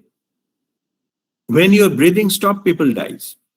Okay, so if somebody cannot see, they can still live. Cannot hear, they can still live. One arm is not there, still live. But if the breathing stops, they cannot live. Okay, so the prana, that's why breath is equal to prana. So that we need prana to live. So now we need to enhance it, enhance the vibration, enhance that energy within ourselves. So we are the representation of prana. We are living being. So how to enhance that? Our thing to air Maha Kriya or Pavan Maha Kriya. This Maha Kriya will energize you from within. Whatever because you are a living being. This Pavan Maha Kriya cannot be done on a dead body. It has to be some living body. The Prana Shakti, whichever running our system, it enhances that. Enhances so much that you go directly into the spiritual domain. So that is done into we normally pray to Lord Hanuman, who is called Pavan Putra. Okay, and then do some process under the guidance of a master. And then we do it, we energize ourselves with a lot of prana. So much prana, like Lord Hanuman, you can fly, You can fly and take mountain in your hand. That kind of energy comes. He's a representation of that.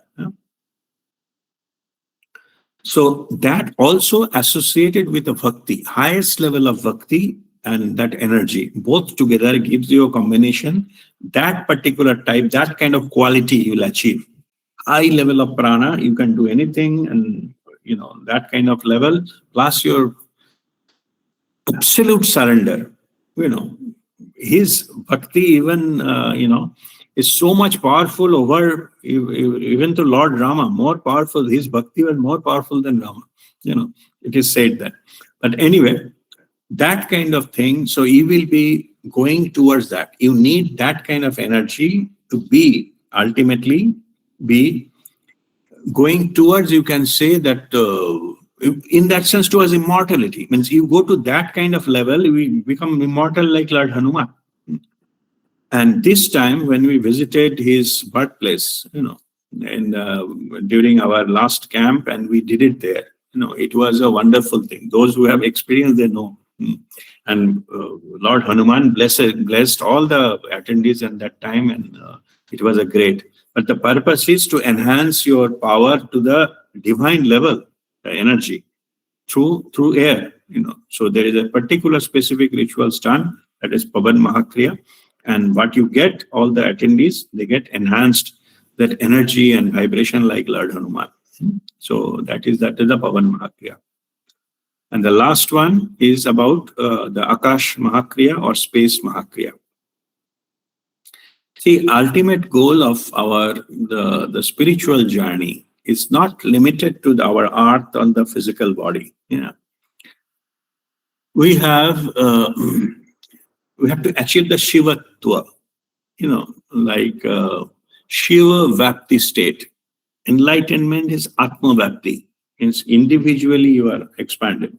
But ultimately our soul's journey is Shiva Vapti. You have to experience of the same of your soul's expansion, not your physical body's expansion. That's the maximum level expanded, that you're the Shivatva. When you go to that level, you have the like a same as the level of the creator or your Shiva Vapti state. You become the part you are like the universe. Hence, all the planets and the galaxies and all those kind of things are within you. That kind of expansion, that kind of vastness. This kind of vastness cannot happen when in the earth. You cannot experience that. So there is a special Maha Kriya given to us so that we can experience ourselves to that level, the expansion of the universe. So that particular thing has been, special techniques have been given, and that kind of expansion we experience. All who practice that of course in the presence of a master and by invoking the blessings of Babaji, when in that particular field, you do experience you are expanded like the universe. Shiva Vapti state, truly you experience, and all the planets and etc. within you, that experience you get, and through that Akash Maha Kriya or Space Maha Kriya. So we get so much expansion, feeling of expansion. You have an infinite capacity to be expanded. That kind of infinite capacity you can experience through the Space Maha Kriya. Okay. So with this, I conclude my discussion today. And let me save the attendance, and if there is any question, you're welcome to ask me. Give me 2 minutes. Let me save the attendance first.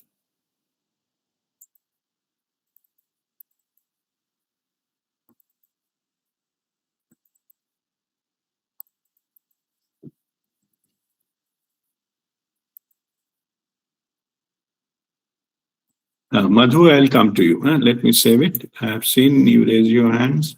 Right, Guruji.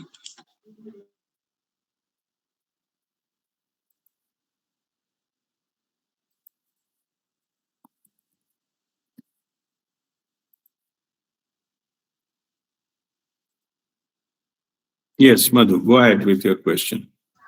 Guruji Pranam. Guruji, this is query or question. You said these Maha Kriyas needs to be done under the guidance of Guruji. It means, but Earth Maha Kriya, Air Maha Kriya, and Space Kriya, should these also be done in the presence of Guru, or we can do these of our own? Yeah. So if you do on your own, you can do it. It's not stopping that even, but it will not be Maha Kriya. It will be, the master makes sure the connection with Babaji and the field, the Tathastu field is created, and under that, when it is done, then you get the full benefit of it. But on your own, you can practice. It will be your, like Atma Prachiti, like your own experience. That is quite possible, but that will not be Maha Kriya. That will be Kriya. Okay. Like for Maha Kriya, get all the benefit, whatever I have explained. For that, you need the presence of a live master. Right, Guruji. But like, if I'm walking and I'm just chanting mantra, and I feel I'm more concentrated or more towards the mantra, and I'm just in me only. I'm not, my attention is not diverted towards others. I'm more concentrated towards the mantra, and my walk is more steep. And this is what my feeling is. Yeah. No, that will be your Kriya. That's good. That is good. But what I'm saying, that is not Maha Kriya. Okay. In that case, this is Kriya. That is another. Kriya means spiritual practice. That is another Kriya. That is good for you. It will be beneficial. But that will not be Maha Kriya. Maha Kriya, the requirement is the living master should be present there. Otherwise, it will not be Maha Kriya. Okay, that's all. But same thing, same technique, you do it. That's not a problem. You can do it. You can have, that is your Kriya. You can say, I am doing, say, like a Prithvi Kriya, Art Kriya. That's fine. You do it on your own. No, there's nobody stopping you to do that. You can practice. Even I recommend that you should practice. But that will not be Maha Kriya. Okay. Ji, Guruji. Thank you. Thank you very much. Okay. God bless you. Okay, Rishi. Guruji, pranam. Pranam. Thank you for this session. I wanted to ask you that while you were answering Mani Auntie's question, you mentioned about getting intuitive messages from soul, and we get to know which message is from soul. Initially, we need to discuss it with you, and then eventually we'll know what is our soul's message. And I try to do that, but I feel like I'm like stuck with the worldly things. On a day to day, so many things are going on in our lives, in our personal life, in our professional life. And then if we turn on YouTube, for example, we get so much of information that I feel like getting lost. And sometimes I just feel like kaha daldal mein fas gayi hu. But then it's a repeat telecast. So when you were saying that, I was trying to remember this thing that when I get message from soul and all of this, but I feel like a bit lost with all these things going on in life.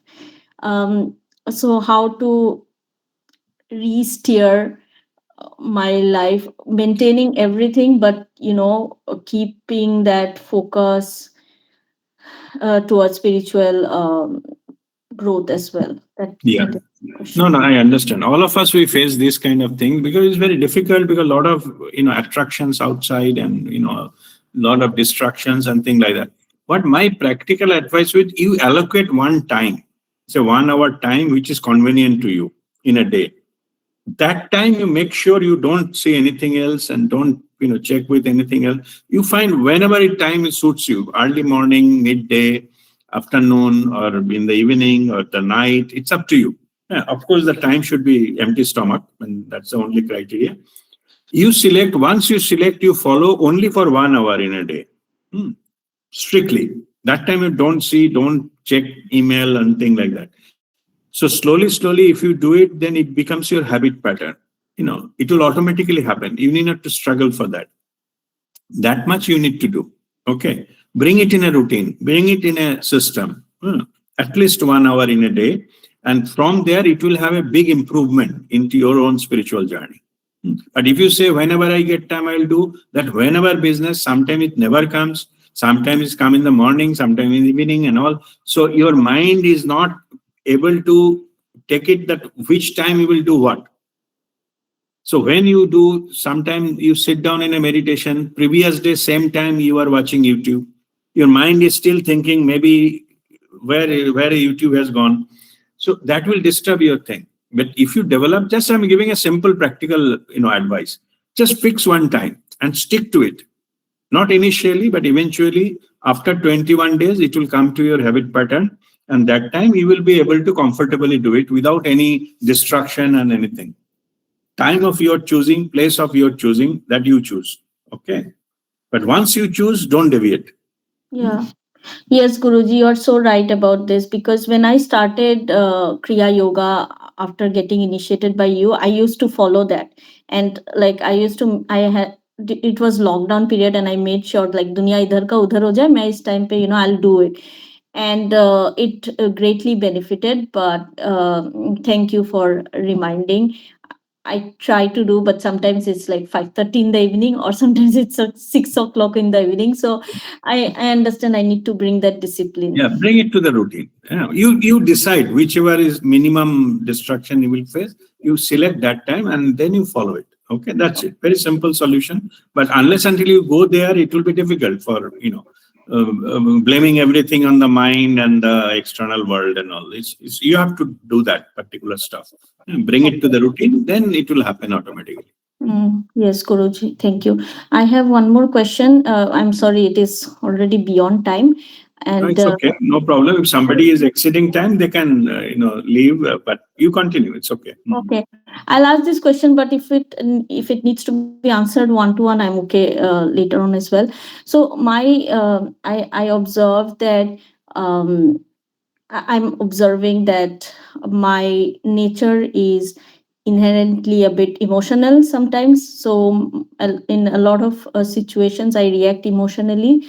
Um, and I was just thinking, where can this pattern come from? And I mean, I don't know, maybe sometimes it can come from our past lives as well, the emotional thing, Yeah. or I don't know. So, uh, if like how do we know this, and how do we get over this kind of things? Yeah. See, this is emotional cleansing is a part of Antakaran Suddhi. So there is no specific thing for that. Unless until somebody is heavily frustrated and going to depression, then we have to do some healing. Okay. Otherwise, this is normal, because the emotions get released, and we have to go with it.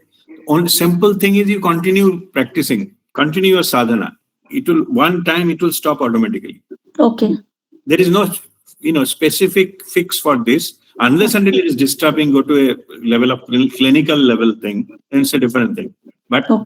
normal, it is quite normal. We are all emotional being, and what happens and from where it comes, with the answer I have given in the beginning of the discussion, from your own ego.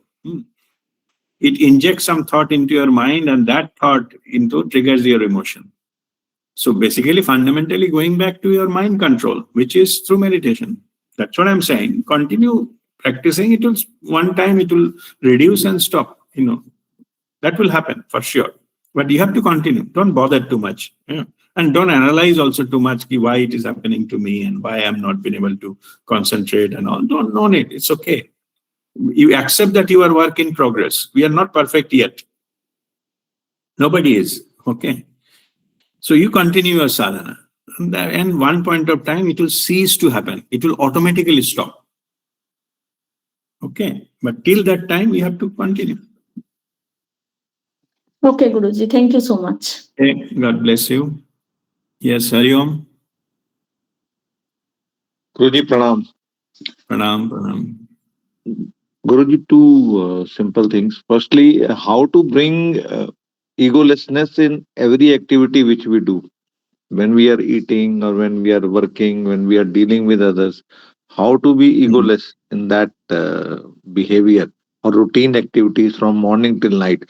Though one says in the morning that my man, vachan, karma is dedicated to you, but once you get involved with the world, we tend to forget that what we had surrendered in the morning and what is happening now.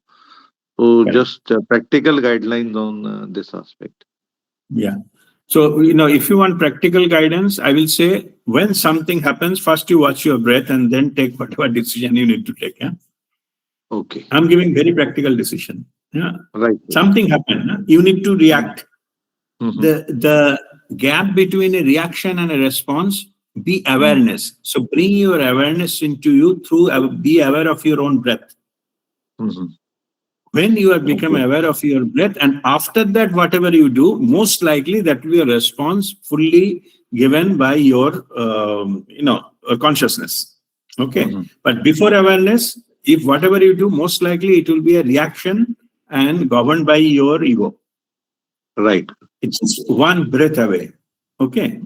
Right. No need to react immediately. Just take one breath and then you decide whatever you need to decide. Okay. Okay. Allow that to your consciousness to take control of your external behavior, and that is one breath away. Mhm.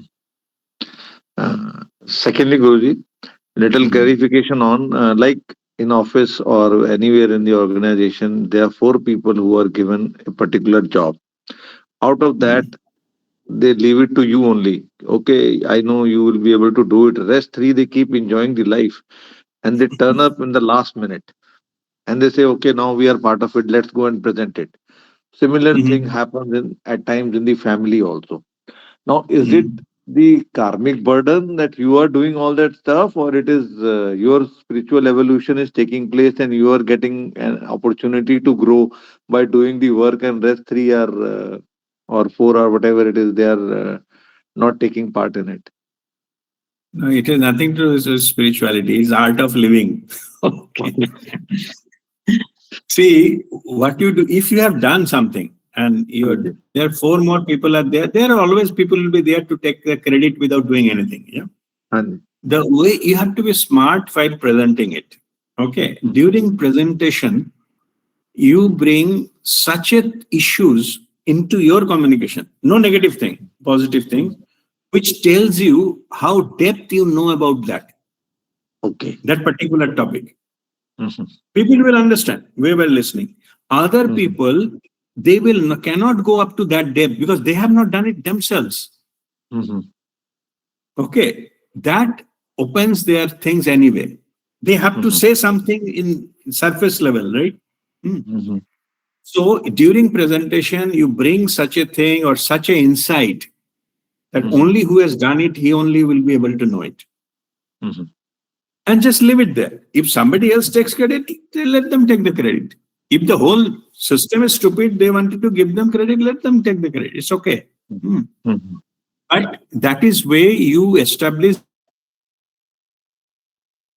that you know better. You have done it. Maybe somebody will ask you question even on that, and you will be able to answer, not others. But Right. you project such a way that those issues are there so that they can, you bring the focus such a way that it depends. I cannot give any example because every case is Yeah, I understand. independent. Yeah. I have understood, Guruji. Yeah, yeah. So you bring such a issue, such a thing in your commentary that people understand you have done it, not others.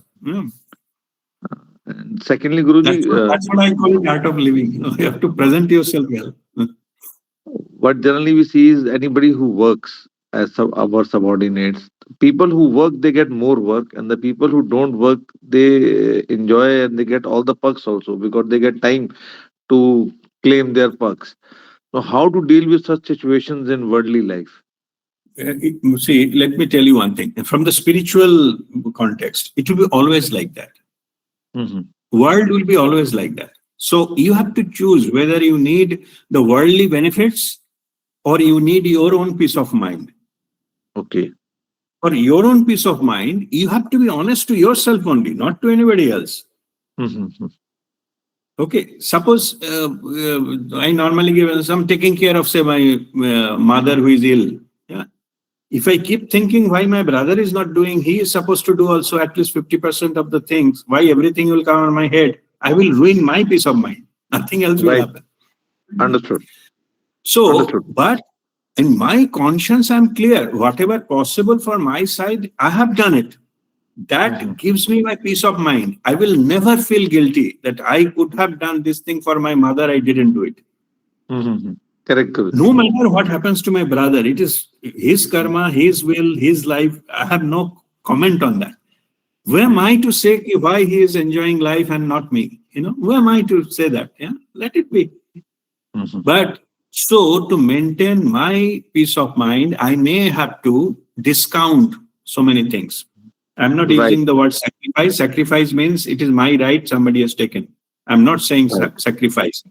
I have done to my best ability, and it is between me and the issue.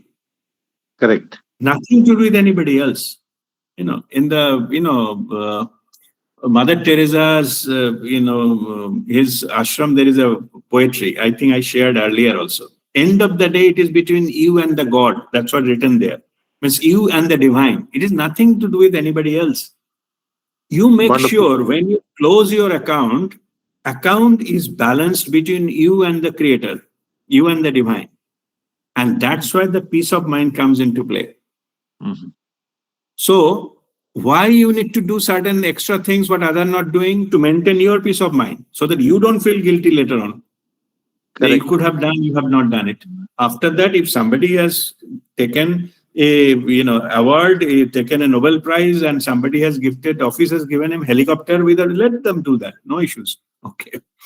Right, Guruji. Thank you It so is much between for a you and the divine. Yeah. wonderful session we had for clarifying everything. Thank you. Thank you, Guruji. God bless you. Swashi, you have another question? Yes, sorry. I thought I'll ask it. Otherwise, I'll forget. You mentioned again during Vani Auntie's questions that I mean we can do some one leg standing Yes. to enhance our meditation, and I think in yoga also there is like something like that that say one pointed focus, and that's when you can maintain it. So. I was wondering if I should include it in my You in my can. I meditation. have not seen one leg meditation, by the way. That's for the, some sannyasis they do. Uh-huh. You just stand, try to stand one leg you see how much time you can stand. Okay. Exercise. Okay. Not during my Kriya meditation practice, but otherwise. No, separately. Okay. Okay. Okay. Like normally we used to do it during holistic exercise in the morning, like 100 stomach breathing after that. Okay. Okay. Okay. Okay, Guruji. Thank you. Okay. God bless you. Vani, you have sent some quotation, I think. Okay. All right. Yeah, Guruji, I'm sorry. I just was like, when Hariomji was asking, I just Yeah. remembered this quote. So, Now, what is the quote? Say it again. I saw it disappeared. What is the quote? oh, let me just read it. Yeah. It says, on the whole, it is better to deserve honor and not have them than not than have them and not deserve them. Correct. Beautiful. Yes, yes. It's perfect. It is all between you and the divine. It is nothing to do with anybody else. Whether the world gives you the award or world gives you recognition, it doesn't matter at the end of the day. It's between, but you have to face yourself at the end of the day.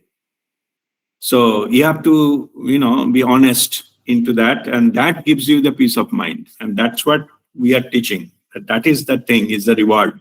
Your peace of mind, not the reward or the world. Okay. All right. Thank So you, we'll, Guruji. God bless you. We conclude our session today with the Shantipat. Oh.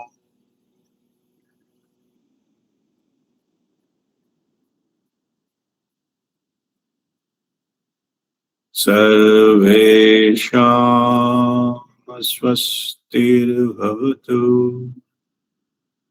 Sarvesham shantirbhavatu. Sarvesham purnam bhavatu. Sarvesham mangalam bhavatu.